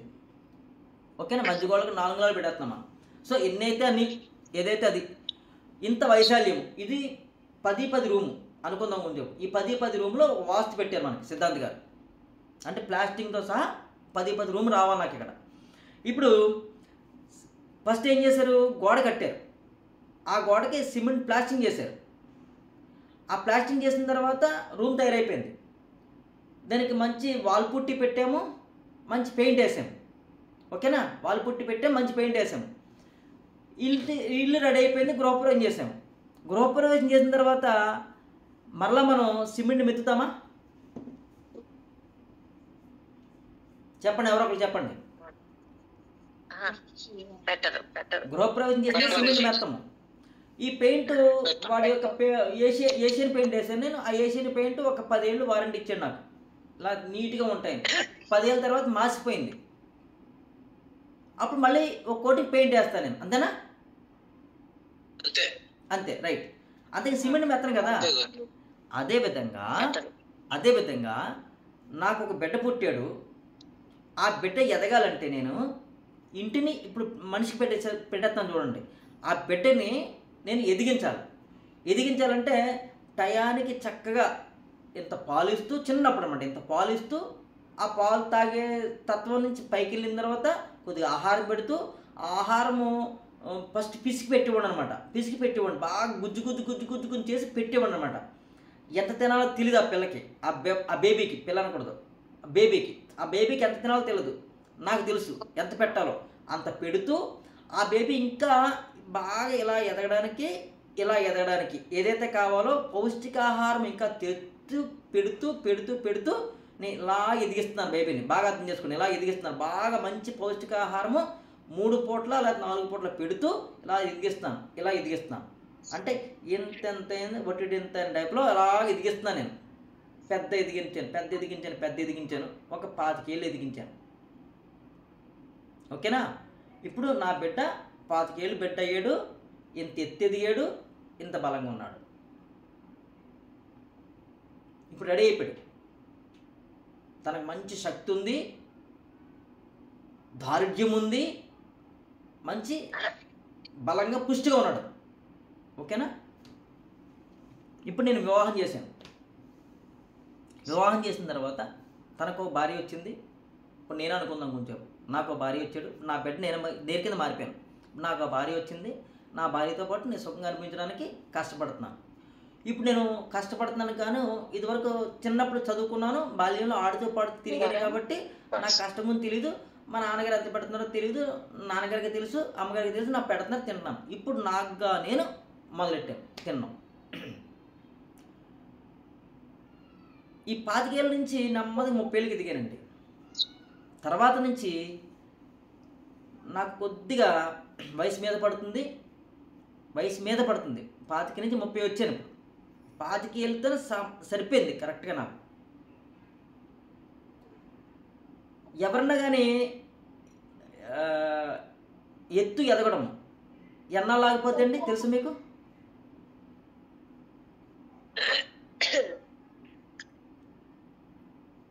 ఎత్తు ఎదగడం, ఒక శరీరం ఎత్తు ఎదగడం ఎన్నాళ్ళాగిపోద్ది స్త్రీకి కానీ పురుషుడికి కానీ? 18 21 ఆడపిల్లకి 18, మగపిల్లడు 21 పెళ్లికి సంబంధించి మామూలుగా 20 సంవత్సరాల వరకు ఎదుగుతుందండి ఈ శరీరము. ఇంతింతే ఒకటింతేనుగా బేబీ 20 సంవత్సరాల వరకు ఎదుగుతుందండి. తర్వాత ఎదగదు. తర్వాత ఎదిగితే అంటే ఇలా ఎదుగుతుంది. ఓకేనా? ఇలా ఎందుకు ఎదుగుతుంది అంటే, ఇదివరకు నేను గృహప్రవేశం చేసేంత వరకు కూడా, పెయింట్ వేసేంత వరకు కూడా సిమెంట్ ఎంత పెట్టాలో అంత పెట్టి గోడ రెడీ చేసాను. ఇప్పుడు ఆ గోడలకి పెయింట్ వేయకుండా ఇంకా సిమెంట్ మెత్తెత్తి ఉన్నాను. మొత్తం సిమెంట్ అంతా ప్లాస్టింగ్ చేసేసిన తర్వాత నాకు అది ఇలా 10 రావాలి. ఇంకా సిమెంట్ మెత్తెత్తుంటే ఏమవుతుంటుంది, ఈ 10 రూమ్ రాదు నాకు ఇక్కడ. ఇంకా సిమెంట్ ఇటు ఒక అంగులు పెట్టేశాను. అప్పుడు 9, 8 వచ్చింది. ఇలాగా ఇటుపక్క ఒక అంగులు, ఇటుపక్క అంగులు ఇంకా సిమెంట్ పెట్టేశాను. ఇలా 9, 8 ఇంకా సరిపోకుండా మళ్ళీ ఇంకొక సిమెంట్ పెట్టేశాను. ఇదొక అంగులు పెట్టేశాను. అంటే 9, 8 2 అంగుళాలు తగ్గిపోయింది. 9, 6 వచ్చేసింది. ఇలా పెరిగిపోతుంది. సిమెంట్ పెడుతున్న కొలది రూమ్ లెంగ్త్ తగ్గిపోతుంది కదా. అలాగే అంతే తగ్గిపోతుంది. మీట్లో ఉండండి. అలాగే ఈ శరీరము నాకు 20 ఏళ్ళు వచ్చేంత వరకు బలంగా పెట్టాలండి. ఈ శరీరానికి బలంగా పెట్టాలి. బలంగా పెడుతున్న తరుణంలో ఇలా ఉన్నాను, పీలికలో ఉన్నాను. చిన్న పిల్లడు, ఇంత పిల్లడు ఎంతలా ఉంటాడో, చిన్నగా ఉంటాడు కదా. ఆ చిన్నగా ఉన్న పిల్లడు 20 ఏళ్ళకి నెమ్మది ఇలా తయారయ్యాడు. పోనీ ఇలా తయారయ్యాడు. పొడుగ్గా ఈ అన్నింటిలో కూడా ఇదే కదా పొడుగుంటుంది. ఓకే, ఇలా తయారయ్యాడు. ఒక 20 ఏళ్ళు పూర్తి అయిపోయింది. ఇలా బలంగా ఉన్నాడు. ఇప్పుడు ఇంకా పెట్టేస్తుంటే ఇంతకు పెరగడు. ఇంకా పెట్టేస్తుంటే ఇలా పెరుగుతాడు. ఇది లావు ఉంటుంది కదా మనకి, ఓకేనా? ఈ వేలు మీద లావు ఉంటుంది కదా. అలాగా ఇంకా పెడుతుంటే ఇలా పెరుగుతుంటాడు. ఇంకా ఎలా పెడుతున్నామంటే 20 ఏళ్ళు వచ్చిన తర్వాత 25 వరకు తినచ్చు. తర్వాత ఎంత తినాలంటే ఇంకా అక్కడి నుంచి శాస్త్రం చెప్పింది. 1 పూట తింటే యోగి, 2 పూటలు తింటే భోగి, 3 పూటలు తింటే భోగి, 4 పూటలు తింటే రోగి.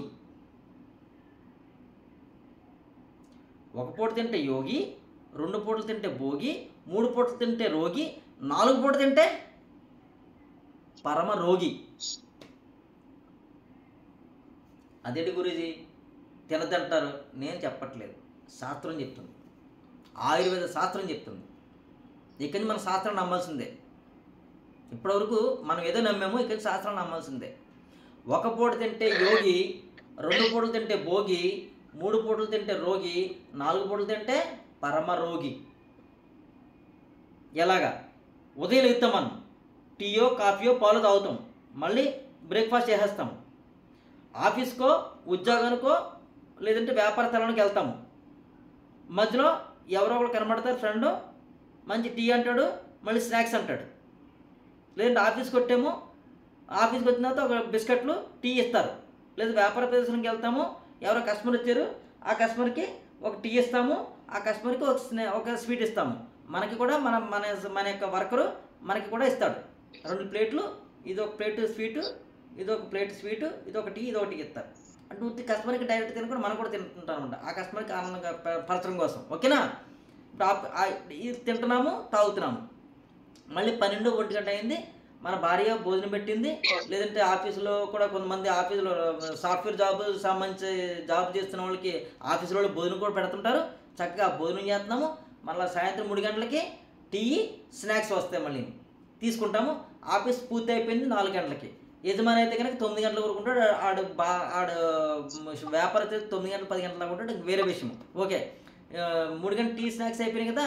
మళ్ళీ ఇంటికి వస్తున్నాం, ఆఫీస్ నుంచి ఇంటికి వస్తున్నప్పుడు మంచి సమోసాలు, మంచి కారపు బజ్జీలు కనబడి మన ఇంటికి పట్టుకెళ్తే బాగుంటుంది కదా ఆలోచన వచ్చింది. ఓకే, ముందు ఇంటికి పట్టుకెళ్తే ఆలోచన వచ్చిన తర్వాత కట్టమంటున్నాము. కట్టమనేటప్పుడు మనకి వాసన వస్తుంది, రుచి వాసన బాగా తోలుతుంది. మనం ముందు బజ్జీ లాగైతే బాగుంటుంది అనిపిస్తుంది నాకు. ఓకేనా?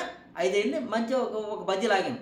ఆ బజ్జీ లాగిన తర్వాత ఇంకా భలే ఉంది, టేస్ట్ భలే ఉంది. మిరపకాయ బజ్జీయో లేకపోతే టమాటా బజ్జీ, వంకాయ బజ్జీ చాలా బాగా చేశాడు, మంచి నెయ్యి కట్టేసాడు, చాలా బాగుంది. ఇంకో బజ్జీ తింటే బాగుంటుంది కదా అనిపించింది. ఇంకో బజ్జీ తినేసాను. ఆల్రెడీ 10 బజ్జీలు ఆర్డర్ పెట్టేశాను, నాకు నా భార్యకి అందరికీ తినడానికే పెట్టేశాను. కానీ ఈ లోపు వాసన వచ్చింది, ఒక బజ్జీ వేసాను. ఒక బజ్జీ వేసిన తర్వాత బాగుంది కదా, ఇంకో బజ్జీ వేసాను, బాగుంది, ఇంకో బజ్జీ వేసాను. ఓకే, బాగుంది చక్కగా. ఈ బజ్జీలు పట్టుకొని ఇంటికి వచ్చాను.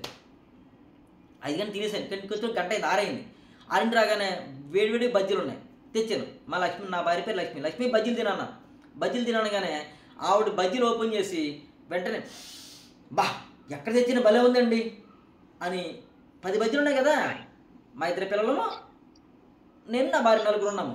మరి 10 బజ్జీలు ఏం చేస్తుంది ఆవిడ? నా బిడ్డకో 2 బజ్జీలు, ఆ బిడ్డకో 2 బజ్జీలు ఎట్టదు, 4 బజ్జీలు ఎడుతుంది. మిగిలిన 6 బజ్జీలు మిగిలిపోయినాయి. ఆవిడ 2 తిన్నది, ఇంకా నేను 4 మిగిలిపోయినాయి. 4 యజమాని కదా, నేనంటే ప్రేమ ఎక్కువ వాడికి పెట్టేసింది. నేను తిన్నాను లక్ష్మి అంటాను. తినండి బాబు, ఎంతో కష్టపడి వచ్చారు అంటే నా భార్య చెప్పగానే నేనేం చేశాను, 4 బజ్జీలు వేసాను. వాళ్ళిద్దరూ, నా భార్య తెలివైంది, 2 బజ్జీలు తిన్నది. నా బిడ్డలకి 2 బజ్జీలు పెట్టింది. తినపిల్ల కదా, ఎక్కువ తింటే బాగోదు, వాళ్ళ కడుపు నొప్పి పోతుంది, లేదా భోజనం చేయరు. ఆవిడ చేసి బాగా భోజనం చేయరని చెప్పి 2 బజ్జీలు పెట్టింది. ఎందుకంటే మళ్ళీ స్నాక్స్ తినేస్తే భోజనం చేయరు కదా, అందుకు 2 బజ్జీలు పెట్టింది. 2 పిల్లలకి 2 వేసి పెట్టింది. ఈవిడ తెలివైంది, 2 తిన్నది, బాగా తెలివైంది. నేను అమాయకుడిని. నిజమా? ఒప్పుకోరా? నేను అమాయకుడిని. 4 బజ్జీలు తినేసాను. ఆల్రెడీ ఇక్కడ 3 బజ్జీలు తినేసాను 5 గంటలకి. మళ్ళీ ఇక్కడ వచ్చి 4 బజ్జీలు వేసాను. ఈలోపు మళ్ళీ టీ ఇచ్చింది నాకు ఆవిడ. ఆఫీసులో టీ తాగేసింది 3 గంటలకి. 5 గంటల బజ్జీలు తినేసాను, మళ్ళీ టీ ఇచ్చేసింది. అందరికి టీ ఇచ్చింది, నాకు టీ ఇచ్చింది, తాగేసాను. 8 గంటలకు మళ్ళీ భోజనం రెడీ. మంచి మంచి మంచి బాగా మంచి టేస్ట్గా ఉండింది. ఆవిడ టేస్ట్ మహా టేస్ట్గా ఉంటుంది నా భార్య. మంచి టేస్ట్గా ఉండింది, రుచికరంగా ఉండింది, బాగా తినేసాను. ఏమైపోయింది ఇక్కడ? ఎంత తినాలి ఎక్కువ నేను? ఒక పూట తింటే యోగి, 2 పూటలు తింటే భోగి, 3 పూటలు తింటే రోగి, 4 పూటలు తిన్నానా, 5 పూటలు తినేసాను. నాకే తినేసాను. అప్పుడు ఏమవుతుంది? శరీరము ఇలా ఎగిరిపోయింది, కొవ్వు పెరిగిపోయింది. ఇప్పుడు శరీరము కొవ్వు పెరిగిపోయింది, డైజెషన్లో తేడా వచ్చింది. నాకు డైజెషన్లో తేడా వచ్చేసింది. ఎక్కువగా తినడం వల్ల డైజెషన్ తేడా వచ్చింది. ఎలాగంటే దీన్ని మళ్ళీ మీకు ఎగ్జాంపుల్ చెప్పాలి. అంటే మన శరీరానికి అనారోగ్యాలు ఎందుకు వస్తున్నాయో చెప్తాను మీకు నేను. ఫస్ట్ గ్యాస్ ఫామ్ అవుతుంది, తర్వాత అల్సర్ ఫామ్ అవుతుంది. ఫస్ట్ గ్యాసు, తర్వాత అల్సరు, తర్వాత అక్కడి నుంచి బోల్డ్ రోగాలు తయారైపోతున్నాయి. గ్యాస్ అల్సర్ ఎలా తయారని చెప్తున్నాను చూడండి. ఒక పూట అనకూడదు. ఆహారం శరీరంలో ఎలా అరుగుతుందో తెలుసుకోవాలి. ముందు మనం ఆహారం శరీరంలో ఎలా అరుగుతుందో తెలుసుకోవాలి. పళ్ళు ఇస్తే గనక 2 గంటలు అరుగుతుంది. కూరగాయలు ఇస్తే గనక 4 గంటలు అరుగుతుంది. 4 నుంచి 6 గంటలు తీసుకుంటుంది. ఘనపదార్థం రైసు, మిల్లెట్స్ వీటితో కలిపి కూరగాయలు అన్నింటితో కలిపిస్తే 8 గంటలు పడుతుంది. అరగడానికి 8 గంటలు, 6 నుంచి 8 గంటలు తీసుకుంటుంది. మరి మాంసాహారం పెడితే కనుక 48 గంటలు తీసుకుంటుంది. చూడండి, మాంసాహారం పెడితే 48 గంటలు, పళ్ళు ఇస్తే 2 గంటలు, కూరగాయలు ఇస్తే 4 గంటలు, కూరగాయలతో పాటు ఆహార పదార్థాలు ఇస్తే 6 నుంచి 8 గంటలు. అదే మాంసాహారం ఇస్తే 48 గంటలు తీసుకుంటుంది అరగడానికి. మరి 48 గంటలు నేను ఈరోజు మాంసం తెచ్చుకున్నాను, ఇవాళ శనివారం తిన్నాను, రేపు ఆదివారం తెచ్చుకుంటాను. మాంసం తిన్నాను. ఎన్ని పూటలు తిన్నాను? పొద్దున్న బ్రేక్ఫాస్ట్ చేశాను, మధ్యాహ్నం లంచ్ చేశాను, రాత్రి కూడా లంచ్ చేశాను, మధ్యలో కూడా బోల్డ్ ఐటమ్ తినేసాను. 3 గంటలు ఇందాక అనుకున్నాం కదా, ఆ స్కెచ్ ఎప్పుడు మారదు, ఈ స్కెచ్ ఎప్పుడు మామూలే, తినేసాను. మరి ఎక్కడ అరుగుతుంది? 48 గంటలు మాంసాహారం తిన్నాను కాబట్టి, ఎప్పుడు 2 పూటలు కదా, 1 పూట మాంసాహారం తిన్నాను కాబట్టి 48 గంటల తర్వాత మళ్ళీ నేను ఆహారం తీసుకోవాలి. అప్పుడు నా డైజెషన్ సిస్టమ్ కరెక్ట్గా ఉంటుంది. మరి 1 పూట తిని 48 గంటలు టైం ఇచ్చానా, 2వ పూట తినేసాను. మరి డైజెషన్ ఎలా అవుతుంది? నాకు ఎలా అవుతుంది? మరి ఇప్పుడు ఈ 2 పూటలైనా చాలా పూటలు ఇచ్చేసానుగా నేను. మరి ఎంతకాలం నాకు ఇది అవ్వాలి? ఒక్క పులి లేదా సింహము వేటాడి వేరే జంతువుని, తనకులాంటి జంతువుని కొట్టి చంపి తింటుందట.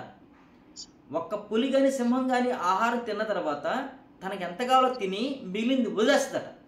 వదిలేసి తన గుహలోకి వెళ్ళి పడుకుపోద్దట. మరలా ఆకలేసేంత వరకు తన నిద్ర లేగదు. ఆకలేసేంత వరకు తన చుట్టూ ఎన్నో చిన్న చిన్న జీవులు ఆడుకుంటూ ఉంటాయట. ఈ పులి శరీరం మీద, సింహ శరీరం మీద కూడా ఎక్కి ఆడుకుంటూ ఉంటాయట. దానికి ఆహారం కావాల్సి వచ్చినప్పుడు కళ్ళు తెరుస్తుందట, అంటది. వెంటనే ఎన్ని పారిపోతే ఎన్ని ఈ పులికి సింహం పులి అనుకుందాం, ఈ పులి మొత్తం అన్నింటిని తినేది, చంపి తినేది. అందుకోసం ఎన్ని పారిపోతాయి. ఇది పొరుకునని చెప్పుకొని ఎన్ని తిరుగుతుంటాయట. వాటి కూరలు ఎలా ఉంటాయి? సూదిగా ఉంటాయి. మాంసాన్ని కొరుక్కు తినడానికి సూదిగా ఉంటాయి. మన పళ్ళలో ఉంటాయి, సమానంగా ఉంటాయి. ఇక్కడ చిన్న కొన్ని కూరలు ఉంటాయి. అవి ఎందుకంటే పళ్ళును కొరకడానికి, కూరగాయలను కొరకడానికి, ఆహారం నవ్వడానికి, ఎన్ని తత్మ పళ్ళుని ఆహారం నవ్వడానికి పెట్టాడు భగవంతుడు మనకి. మన మాంసం తిన్నాం పుట్టలేదు, కానీ మాంసం తింటున్నాం. పొద్దు తిందాం అనుకుందాం, కొంచెం తిన్నాం. మన టైం ఎంత పెట్టమని చెప్పింది శాస్త్రము? 48 గంటల తర్వాత తినమని చెప్పింది. మాంసాహారం 1 పూట తింటే. లేదు నేను మాంసాహారం తింటలేదు, నేను వెజిటేరియన్ అండి, ఇది కూడా తీసుకుందాం కొంచెం. నేను 2006లో మాంసాహారం వదిలేశాను. మెడిటేషన్లోకి వచ్చిన తర్వాత ఇస్కాన్ పట్టుకున్న తర్వాత 2006లో వదిలేశాను, మాంసాహారం వదిలేసాను. అప్పుడు నేను మాంసాహారం తినేవాడినే. ఇప్పుడు కూరగాయలు తింటున్నా. సరే ఈ కూరగాయలు ఎంత చెప్పింది, కూరగాయలు పళ్ళు పదార్థం ఎంత చెప్పింది, 6 to 8 hours టైం పెట్టింది శాస్త్రం. మరి 6 to 8 hours అంటే ఇప్పుడు నేను ఏం చేస్తున్నాను, 2 పూటలు తింటాను నేను భోగిని, ఓకేనా. ఉదయం 10కి 10:30 తినేస్తాను, మళ్ళీ సాయంత్రం 6, 6:30 లోపు, 5 నుంచి 6 లోపే, మ్యాక్సిమం 6 కూడా రాను, ఓకేనా. ఈ టైం తినేస్తాను 2 పూటలు. 10 నుంచి తిన్నాను కదా, 11, 12, 1 గంట, 2, 3, 4, 5, 6, 8 గంటలు ఉంది. సరిపోయింది నాకు. 7 నుంచి 8 గంటలు పడుతుంది, 6 నుంచి 8 గంటలు పడుతుంది, సరిపోయింది నాకు. సో భోగిలా ఉంటాను, ఆరోగ్యంగా ఉంటాను, కూరగాయలు తింటున్నాను కాబట్టి. మరి ఇదే కూరగాయలు తింటానని చెప్పేసి మళ్ళీ నేను మళ్ళీ 3 పూటలు తింటే, ఉదయం అన్నం తినేసాను, మధ్యాహ్నం భోజనం చేసాను, రాత్రి భోజనం చేసాను, ఏమవుతుంది నాకు, డైజెషన్ తేడా వస్తుంది. తేడా వచ్చిన తేడా రాకుండా నేను కవర్ చేసుకోగలను. ఎలా కవర్ చేసుకోగలను అంటే కష్టపడి పనిచేసి, కష్టపడి గొడ్లా పనిచేసి. పూర్వకాలంలో ఒక 50 సంవత్సరాల కిందకి వెళ్ళిపోతే ఆడలైతే ఆడలు, మగవాళ్ళైతే మగవాళ్ళు బాగా కష్టపడేవారు. ఇప్పుడు మనం బాగా కష్టపడుతున్నామా? సాఫ్ట్వేర్ జాబులు, బిజినెస్, కూర్చుంటాను హాయిగా. బిజినెస్ అయితే నాది కూర్చుంటాను చైర్లో పొద్దున్న సాయంకాలం దాకా డబ్బులు ఎక్కెట్టుకుంటూ. సాఫ్ట్వేర్ జాబులు జస్ట్ అలా కంప్యూటర్లో కూర్చొని చేసుకుంటాను అంతే. లేదా బ్యాంక్ క్యాషియర్ని డబ్బులు ఎక్క పెడుతుంటాను అంతే. అన్న శరీరం కష్టపడతలేదు ఏమీ. మరి నాకు గ్యాస్ పెరిగిపోతే, ఆల్సర్ పెరిగిపోతే, కొవ్వు పెరిగిపోతే, అనారోగ్యం లేకపోతే ఏమవుతాయి? ఆత్మస్వరూపులారా గ్రహించండి. శరీరానికి అనారోగ్యం ఎందుకు వస్తుందో గ్రహించండి. ఏమవుతుంది? అనారోగ్యం వస్తుంది. ఒప్పుకుంటారా? ఎందుకు అనారోగ్యం వస్తుందో ఒప్పుకుంటారా? దివిజా తల్లి ఒప్పుకిస్తుంది. జీర్ణ వ్యవస్థ సరిగా లేకపోవడం వల్ల అనారోగ్యం వస్తుంది. రైట్. అతిగా తినడం వల్ల అందరికి ఇలాగ బీర పొట్టలా వస్తున్నాయి, సీట్లో వెనక్కి వెళ్ళిపోతున్నాయి, తొళ్ళం మీద అంత పెరిగిపోతున్నాయి, కండ్ల అంత పెరిగిపోతున్నాయి. బలం కాదు, ఇదంతా కొవ్వు. దీనివల్ల అనారోగ్యం మనకి. అందుకని గురువులు ఏం చేశారంటే, మనుషులు ఇలా అయిపోతున్నారు కాబట్టి, రానున్న రోజుల్లో కష్టపడలేరు కాబట్టి ఎక్సర్సైజ్లని, ప్రాణాయామాలని 3 గంటలు ఎక్సర్సైజ్ చెయ్యాలి శరీరాన్ని. ఈ సాఫ్ట్వేర్ జాబ్ చేసేవాళ్ళు, ఉద్యోగం చేసేవాళ్ళు, వ్యాపారం చేసేవాళ్ళు 3 గంటలు బాగా శరీరం నలపాలి. దీర్ఘాయుశ్వాసం మంచిగా ప్రాణాయామం చేయాలి. మనశ్శాంతి కోసం మెడిటేషన్ చేయాలి, జపం చేయాలి లేదా మెడిటేషన్ చేయాలి మనశ్శాంతి కోసం. అవి ఎలాగ మనం తర్వాత తెలుసుకుందాం, ఓకేనా. ఇప్పుడు మనకున్న టైం సరిపోవట్లేదు. 3 గంటలు ఎక్సర్సైజ్ చేయడానికి, ప్రాణాయామం చేయడానికి, జప ధ్యానం చేయడానికి టైం సరిపోవట్లేదు. మన బిజీ షెడ్యూల్ టైం, మనదేంటి బిజీ షెడ్యూల్ టైం లేదు మనకి. అందుకోసము ఈ ఆక్యుప్రెజర్ విద్య ఆ భగవంతుడు మనకు అందించాడు గురువుల రూపంలో. మనకంత టైం లేదు కదా. మనము రేపు నుంచి ఈ ఆక్యుప్రెజర్ ఐటమ్స్ ఎంతమంది ఎత్తుకున్నారు?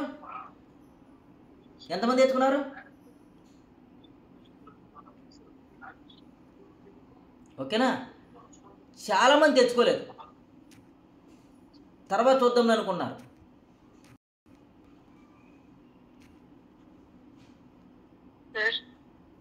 బ్యాక్ వెళ్ళిపోయినట్టు. Hello sir. అమ్మా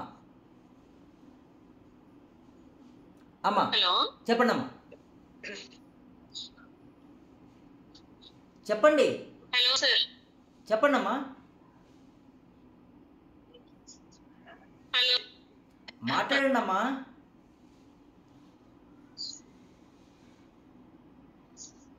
మన జూమ్లో మాట్లాడుతున్నారా ఎవరన్నా, లేకపోతే నా ఫోన్ వస్తుందా? నా మాట మీకు వినపడుతుందా? వినిపిస్తుంది. ఓకే, ఎవరు మాట్లాడబోతున్నారు? సరే, ఏదో సంథింగ్ ప్రాబ్లం అయ్యింటుంది. ఓకే. ఇప్పుడు మనకి ఈ ఆక్యుప్రెజర్ కిట్ మన దగ్గరికి వచ్చింది. ఇప్పుడు ఈ కిట్తో మన శరీరాన్ని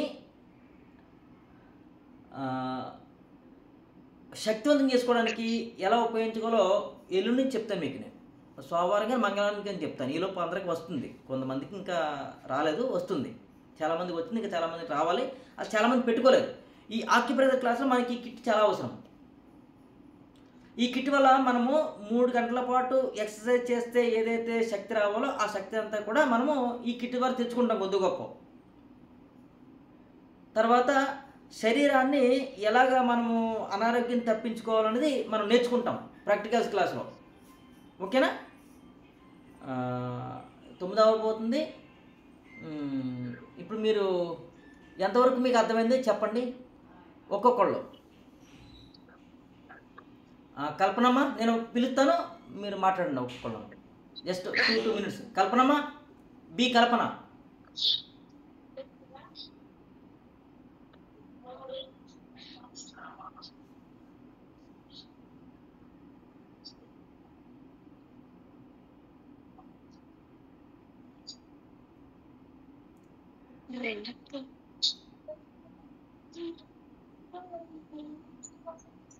మ్యూట్ దగ్గర అన్మ్యూట్ చేసుకోండి అంతే. రెడ్ బటన్ ఉంటే దాన్ని నొక్కితే అన్మ్యూట్ అయిపోతుంది.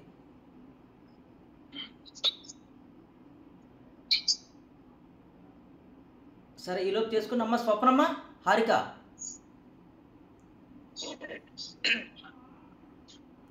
హారిక, స్వప్న తల్లి అన్మ్యూట్ అవ్వండి అమ్మ, అన్మ్యూట్ అవ్వండి.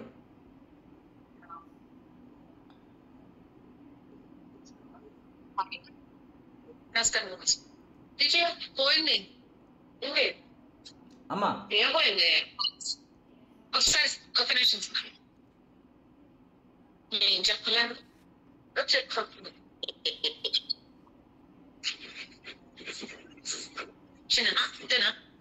వచ్చారమ్మా, మీరు మాట్లాడండి. ఎంతవరకు అర్థమైంది మీకు? అసలు ముందు స్టార్టింగ్ మన లైఫ్ స్టైల్ అనేది ఎలా మార్చుకుంటూ ఉండాలనేది మీరు చెప్తున్నారు తెలిసి. ఓకే, అర్థమైందా? అంటే ఇప్పుడు చెప్పండి చెప్పండి. అదే మనం భూమి మీదకి ఎలా వస్తాము, అసలు అవి ఏంటి, పంచభూతాలు అంటారు ఏంటి, అసలు దాని గురించి కొంత అర్థమైంది. వచ్చాక మన లైఫ్ ని అసలు మనం ఎలా దాన్ని మేనేజ్ చేసుకోవాలి అంటే మీరు ఇప్పుడు అంటున్నారు కదండి, ఫుడ్ అన్ని కూడా కరెక్ట్ గా ఉండగలగాలి అని అనుకుంటున్నాను. అదే అనుకుంటున్నాను ప్రశ్న. ఓకే, శరీరానికి అనారోగ్యం ఎలా వస్తుందో మనకు తెలిసింది కదా, మనం తినే ఆహారం వల్ల ఇలా వస్తుంది తెలుసుకున్నాం. రైట్, థ్యాంక్ యూ అమ్మ. అనురాధ తల్లి. హరే కృష్ణ, నమస్కారం. నమస్తే అమ్మా, చెప్పండి అమ్మా. మీరు ఎక్కడి నుంచి? మీరు న్యూ జెర్సీ నుంచి. ఎక్కడి నుంచి? అనురాధమ్మా, మీరు మాట్లాడండి. న్యూ జెర్సీ నుంచి అండి. ఓకే, మీరు చెప్పింది థియరిటికల్ గా బాగానే అర్థమైందండి. ఆధ్యాత్మికంగా భౌతికంగా చూసుకున్నప్పుడు భౌతికంగా వదిలివేస్తే ఆధ్యాత్మికంగా పాప పుణ్యాల కర్మతోటి మనకి శరీరం దెబ్బతింటాం కానీ అనారోగ్యాలు రావడం కానీ జరుగుతాయి అనేసి. ఇంకొకటి బ్యాలెన్స్డ్ గా ఫుడ్ టైంకి తీసుకుంటూ ఉంటే మనం ఆరోగ్యకరంగా ఉండొచ్చు అనేది అర్థమైంది. ఇంకొకటి కిట్ అంటున్నారు కదా గురూజీ, ఆ కిట్ ఏమన్నా సపరేట్ గా ఉంటుందా?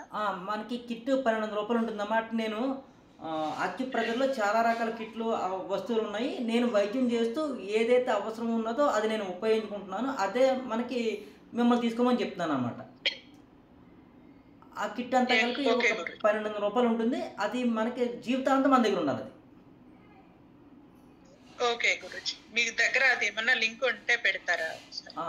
నేను హైదరాబాద్ నుంచి తెప్పించాలి. యాక్చువల్గా అది విజయవాడ తెప్పిస్తున్నాడు. మా అబ్బాయి హైదరాబాద్లో మనోడు వరకు ఉన్నాడు. ఇప్పుడు తను వచ్చాడు కాబట్టి తను పంపడానికి కుదరట్లేదని ఈ ట్రిప్ ఏం చేస్తాడు, విజయవాడ నుంచి పొలమేస్తున్నాము. అక్కడి నుంచి మీకు కొరియర్ వచ్చేస్తుంది. సరే గురూజీ. 1200 రూపాయలు కిట్ అవుతుంది. ఆ కొరియర్ ఛార్జెస్ ఎక్స్ట్రా అవుతాయి, వాళ్ళు చెప్తారు. మీరు పే చేస్తారు, నేనే పే చేస్తాను, నాకు మీరు పే చేసేస్తుంటారు అనమాట. ఓకే, ఆ కిట్ చాలా అవసరం మనకి. ఓకేనా? తెప్పించుకోండి. నెక్స్ట్ నరేష్ గారు. హరే కృష్ణ గురూజీ, చెప్పండి. చెప్పిన క్లాస్ బాగా అర్థమైంది గురూజీ. ఏమండి అసలు ముందు మీరు ఎక్కడి నుంచి వచ్చారు? గురూజీ సుళ్ళూరుపేట నుంచి గురూజీ. ఓకే, ఇప్పుడు మీరు చెప్పింది బాగా అర్థమైంది. అసలు పరమాత్మ నుంచి మనం ఎలా వచ్చామో ఫస్ట్ మరి క్లారిటీగా చెప్పారు. ఇన్ని రోజులు వేరే కొంచెం దగ్గర గట్టిగా నేర్చుకున్న మాట్లాడండి. దాన్ని ఇన్ని రోజులు వేరే దగ్గర నేర్చుకున్న దానికి మీరు బాగా చెప్పారు గురించి. పరమాత్మ అసలు ఎలా వచ్చారు భూమి మీదకి, అసలు మనం ఎలా వచ్చాము, పరమాత్మగా సృష్టించింది అంత పరమాత్మే ఉన్నాడు భగవంతుడు అని చెప్పేసి క్లారిటీగా చెప్పారు. దాని నుంచి కర్మలు ఎలా తీసుకున్నాము, ఆడ స్త్రీ జన్మ ఎలా ఉంటది, పురుష జన్మ ఎలా ఉంటది అనేది ఫస్ట్ అనేది క్లారిటీగా అర్థమైంది. దాని తర్వాత నుంచి ఇంకా భౌతికంగా వస్తే రోగాలు ఎలా వస్తాయి ఈ ఫుడ్ ద్వారా, మా అది యోగి రోగి పరమ రోగి అనేది అసలు బాగా అర్థమైన గురించి. యోగి, భోగి, రోగి, పరమరోగి. పరమ రోగి అది బాగా అర్థమైన గురించి. ఓకే, అర్థమైందిగా మీకు? Thank you.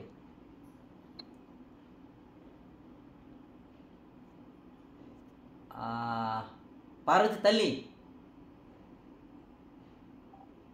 నమస్తే గురూజీ. అమ్మా చెప్పండి అమ్మా. నేను హైదరాబాద్ నుంచి మాట్లాడుతున్నానండి. ఫస్ట్ ఈ జన్మ తీసుకున్నందుకు కృతజ్ఞతలు చెప్పుకోవాలని చెప్పారు. రైట్. తర్వాత ఈ శరీరం అంతా పంచభూత తత్వంతో ఉందని చెప్పారు. భూమి, జలం అనేది చర్మానికి, నీరు, అగ్ని అలా అని వివరంగా చెప్పారు గురూజీ. తర్వాత ఆధ్యాత్మికంగా మనిషి ఎలా ఉండాలి అన్నది కొంత అవగాహనతో ఉంది కాబట్టి ఈ జన్మలు తీసుకోవడం, ఈ శారీరకంగా కర్మలు అనుభవించడం అన్నది కొంచెం క్లియర్ గా అర్థమైంది గురూజీ. ఈ ఆహారం వల్ల రోగాలు, అనారోగ్యాలు, మళ్ళీ మాంసాహారం తింటే ఎన్ని గంటలు తీసుకోవాలి, ఎలా ఉండాలి అన్నది అంత కొంచెం క్లారిటీగా వచ్చింది గురూజీ ఈ రోజు అయితే. ఓకే, బాగుంది కదా? బాగుంది. నాకు అన్నిటికంటే బాగా నచ్చింది ఏంటి అంటే కొత్తగా అనిపించింది ఏంటంటే భూమి అన్నది చర్మానికి సంబంధించిందని, జలం అన్నది రక్తము, నీరుగా ఉందని, శరీరంలో వేడి అగ్ని రూపంలో ఉంటుందన్నది ఇంకో కొంచెం క్లియర్ గా చెప్పారు. అది బాగా అనిపించింది. రైట్ అండి, థ్యాంక్ యూ. ఇందాక ఎవరిని అడిగామా? అనురాధ మేడం అయిపోయారు కదా. కల్పన తల్లి, బి కల్పన.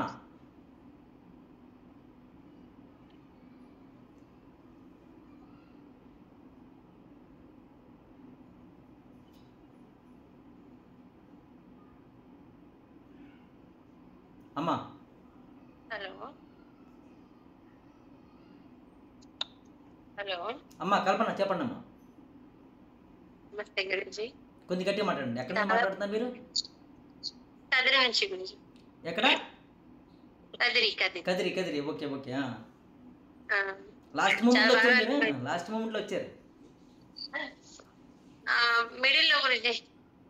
ఓకే ఓకే చెప్పండి. వీడియో క్లోజ్ అయింది అమ్మా. వీడియో క్లోజ్ అయింది ఇది. లేదు గురూజీ, ఆన్లోనే ఉంది. ఇప్పుడు ఆన్లైన్ ఉంది. ఇప్పుడు మళ్ళీ క్లోజ్ అయింది.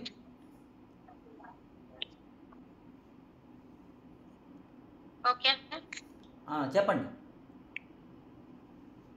చెప్పింది బాగా అర్థమైంది. ఎగ్జాంపుల్స్ సహా చాలా బాగా చెప్పారు. ఆధ్యాత్మికంగా, భౌతికంగా ఎలా ఉండాలి, ఫుడ్ ఎలా తీసుకోవాలి, అండ్ పంచభూతాలతో మన బాడీ ఎలా వచ్చింది చాలా బాగా అర్థమైంది.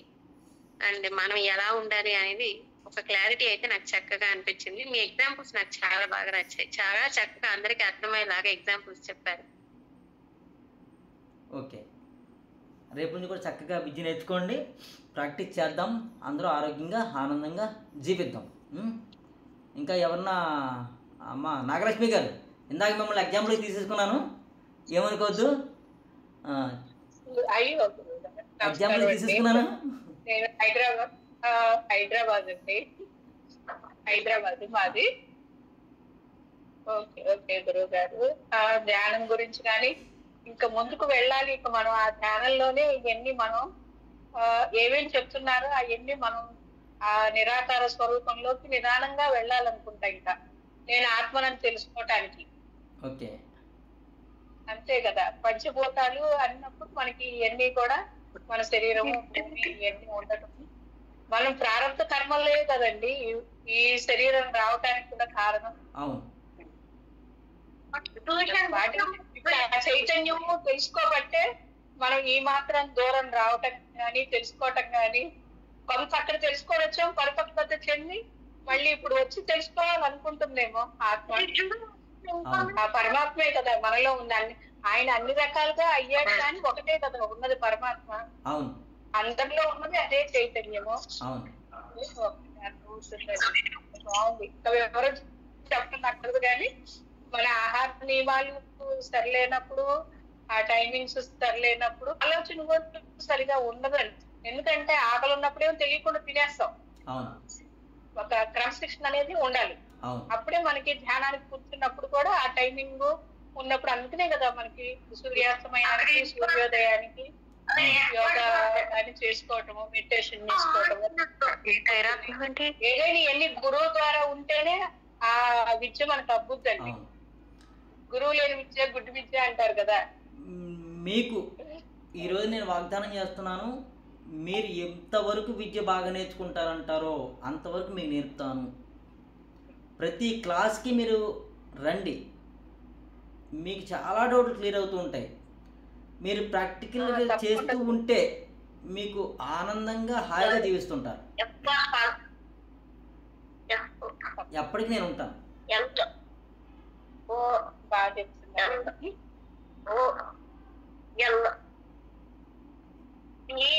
హర్ష గారు, హర్ష గారు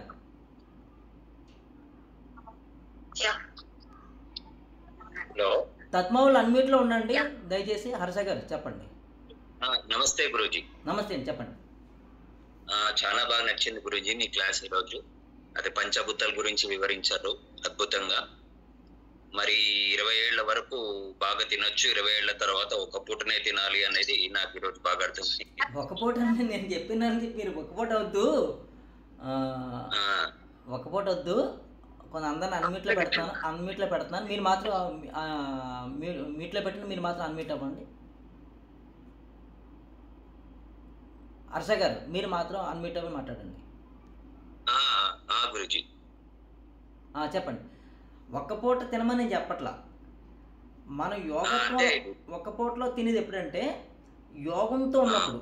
యోగం అంటే భగవంతుని యొక్క కలయికతో మనం ఉందామనుకున్నప్పుడు, అతనికి ఇంకా వృత్తి వ్యాపార ఉద్యోగాలు లేవు, సింగిల్గా ఉన్నాడు, ఏ పని చేయక్కర్లేదు, ఏ ధనం సంపాదించక్కర్లేదు, కేవలం నేను ఆత్మతో పరమాత్మతో ఉండడానికి ప్రయత్నం చేసిన ఒక పూట.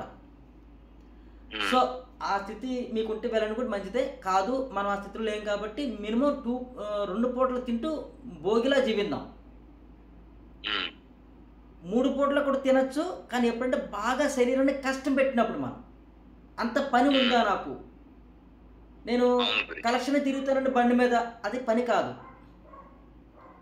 నేను కౌంటర్లో అలా క్యాష్ లెక్కెట్టుకుంటానండి, ఇది పని కాదు. పని అంటే ఇదివరకు చేసే కాయ కష్టం, రాళ్ళు కొడతాము, సిమెంట్ పనులు చేస్తాము. మన పని వాళ్ళు ఉన్నారే, సిమెంట్ పనులు చేసేవాళ్ళు, పెయింటింగ్ పని చేసేవాళ్ళు, రాళ్ళు కొట్టేవాళ్ళు, కూలి పని చేసేవాళ్ళు, వీళ్ళు 3 పూటలు తినచ్చు, 4 పూటలు కూడా తినచ్చు. చాలా కరాయించిన శక్తి ఇస్తాడు భగవంతుడు. అది ఎలా ఇస్తారు? రేపు లిఫ్ట్ కూడా ఎక్కువ ఉపయోగించకుండా ఉండొచ్చు గురువు గారు. అమ్మా, లిఫ్ట్ కూడా 2 అంతస్తులు 4 అంతస్తులు లిఫ్ట్ ఉంది అనుకోండి, 2 అంతస్తులు దిగుతాం. కొంచెం ఇప్పుడున్న స్టైల్లో కొంచెం అన్నా అది క్యాలరీస్ బర్న్ అవుతుంది కదా. అది రేపు నుంచి చెప్తాను మీకు ఎలా క్యాలరీస్ బర్న్ అవ్వాలి, రేపు చెప్తాను. మామూలుగా 3 పూటలు ఎలా తినాలి అంటే కూలి పని వాళ్ళు తినాలి. అంత కష్టపడతారు కాబట్టి రాళ్ళు మోస్తారు, ఈ సిమెంట్ మోస్తారు, ఇటుకలు మోస్తారు, పెయింటింగ్ పని చేస్తారు, ఇలాగే బిల్డింగ్లు ఎక్కుతారు, దిగుతారు, పెయింట్లు వేస్తారు, ఇన్ని చేస్తారు కాబట్టి అట్లాంటి వాళ్ళు 3 పూటలు తినచ్చు. మనకు అంత పని లేదు. ఇప్పుడు ఆడవాళ్ళు ఉన్నారంటే ఇదివరకు బాగా కల్లాపు ఇల్లు ఊడ్చేవారు, కల్లాపు జల్లేవారు, బియ్యం దంపేవారు, అన్నం తినాలంటే ఒడ్లు దంపేవారు, వాళ్ళే దంపేవారు. ఏదన్నా ఇసరాలంటే తిరగలు తీసిరేవారు, దంపేవారు, చాలా పనులు చేసేవారు వాళ్ళు. కాబట్టి అప్పుడు ఆడవాళ్ళకి కూడా ఇంటి పని ఎక్కువ ఉండేది కాబట్టి వాళ్ళు బాగా నలిగిపోయేది, ఒళ్ళంతా బాగా తిన్న ఆహారం బాగా అరిగిపోయేది. ఇప్పుడు అంత ఏం లేదు ఇక మ్యాక్సిమమ్.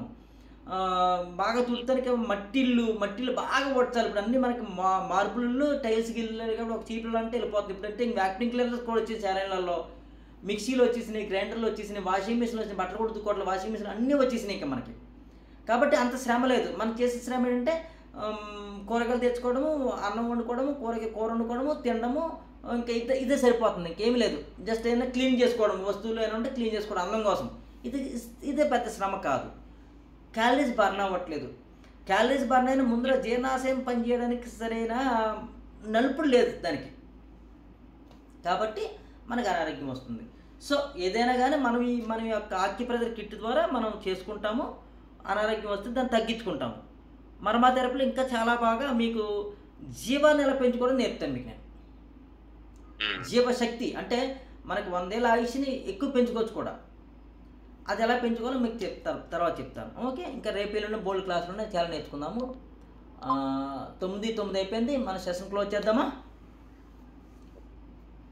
రైట్, ప్రార్థన చేద్దాం. ఈరోజు కూడా కళ్ళు తెరిచే నన్ను చూస్తూ ప్రార్థన చేయండి. రేపు నుంచి కళ్ళు మూసి ప్రార్థన చేద్దాం. పరమపిత పరమాత్మకు హృదయపూర్వక ప్రేమపూర్వక ప్రణామాలు. ఒక అంగుళం కింద నమస్కారం మధ్యలోనే నా ఆధ్యాత్మిక గురువుకు, నా ఆధ్యాత్మిక సద్గురు స్వరూపులు అందరికీ హృదయపూర్వక ప్రేమపూర్వక ప్రణామాలు. ఒక అంగుళం కింద చెప్పండి నమస్కారం మధ్యలోనే ఆత్మస్వరూపైన నేను దివ్యాత్మస్వరూపులైన నా తండ్రి గారిలోను నా తల్లి గారిలోను ఉన్న దివ్య గురుతత్వాన్ని గుర్తించి నమస్కరిస్తున్నాను. వీరి అందరిలోనూ ఏకత్వంగా ఉన్న దివ్య గురుతత్వాన్ని గుర్తించి నమస్కరిస్తున్నాను. వీరి అందరిలోనూ ఏకత్వంగా ఉన్న దివ్య గురుతత్వానికి పూర్ణ శరణాగతి చెందుతున్నాను. మీ అందరిలోనూ ఏకత్వంగా ఉన్న ఆధ్యాత్మిక శక్తిని పూర్ణంగా స్వీకరిస్తున్నాను. చేతులను తలమ పెట్టుకోండి. సహస్ర చక్రం అంటారు దాన్ని. సంపూర్ణ విశ్వాసంతో శ్వాస వదలండి. చేతులను 2 కనుబొమ్మల మధ్య పెట్టుకుని ఆగ్నేయ చక్రం మీద పూర్ణ వినయంతో శ్వాస వదలండి. చేతులను హృదయ చక్రం మీద పెట్టుకుని గుండె మీద నమస్కారం మధ్యలోనే పూర్ణ ప్రేమతో ప్రణామాలు. శ్వాస వదలండి. Thank you my dear lord. Thank you my dear healing angels and healing masters. ఈరోజు ఆక్యుప్రెషర్ క్లాస్లో మా మనసుకి మా ఆలోచన సరళికి అర్థమయ్యే విధంగా జ్ఞానబోధ చేసినందుకు మీకు సర్వదా సర్వదా సర్వదా కృతజ్ఞతలు. Thank you. హరే కృష్ణ.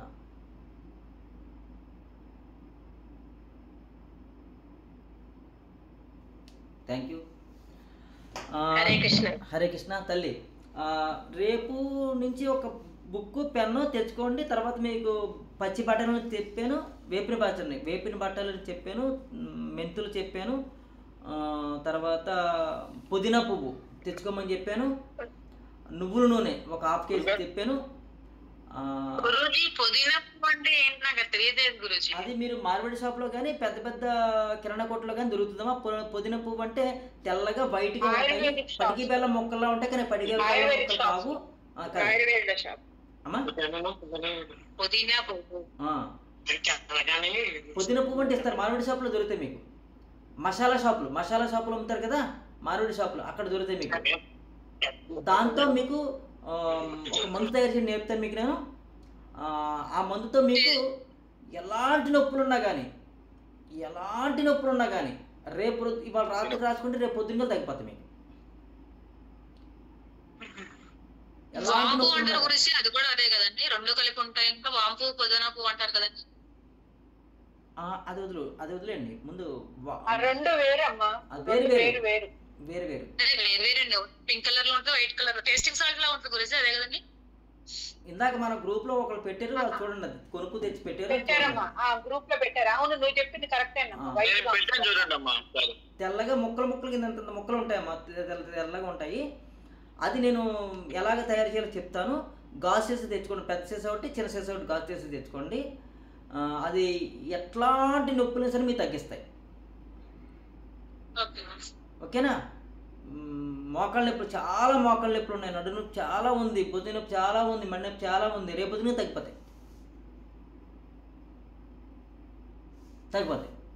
ఓకేనా? అది మీకు రేపు నేర్పిస్తాను. అమ్మా రేపు పొద్దుటికల్లా నొప్పులు తగ్గిపోతాయి అంటే చాలా హ్యాపీగా అనిపిస్తుంది. అదే కదా చెప్తాను. అది మీకు ఎలా రేపు తెచ్చేసుకోండి అందరూ. అది ఎలాగ చేయాలో ఫార్ములా చెప్పేస్తాను. రేపు నుంచి మీకు మొదలెడదాము. ఓకేనా? రైట్. నెక్స్ట్ మర్చిపోయాను, రేపు సాయంత్రం క్లాస్ కాదు, మధ్యాహ్నం 2 గంటలు పెట్టుకుందాం. ఎందుకంటే 27వ తారీఖుని మాకు రాజమండ్రిలో పూరి జగన్నాథ రథము ఫెస్టివల్ ఉంది. దానికోసం మా ఇస్కాన్లో రేపు సాయంత్రం 5 గంటల క్లాస్ ఉందన్నమాట. ఏమి చేయాలి, ఎలా చేయాలి, పూరి జగన్నాథ స్వామిని ఎలా తీసుకెళ్ళాలని దాని గురించి కొంచెం ప్రికాషన్స్ ఇస్తారు గురూజీ. అక్కడ వెళ్ళాలి. అందుకోసం మనం రేపు మధ్యాహ్నం 2 గంటల క్లాస్ పెట్టుకుందాం. రేపు మధ్యాహ్నం 2 గంటల క్లాస్ నాకు 2:30 నుంచి 3:30 వరకు 108 days దత్తాత్రేయుడి క్లాస్ లో ఉన్నానండి. 3:30 తర్వాత జాయిన్ అవునా? పోనీ అందరూ 2 గంటలకు జాయిన్ అయిపోతారా, లేకపోతే 3:30 పెట్టుకుందాం, మీ ఇష్టము. అయ్యో ఎవరిని ఇబ్బంది పెట్టదులేండి, నేను వస్తాలేండి. అమ్మా 3:30కి పెట్టుకుందామా? మీ ఇష్టం. 3:30 పెట్టుకుందాం. 3:30 to 5:30 2 hours. ఓకేనా? సరే, అందరికీ అవైలబులే కదా? ఓకే గురుజీ. రైట్. రేపు మధ్యాహ్నం 3:30 to మనం 5:30 వరకు క్లాస్ చేసుకుందాం. Okay, thank you. Okay Guruji. Leave అవుతాం. హరే కృష్ణ. Thank you. హరే కృష్ణ. హరే కృష్ణ.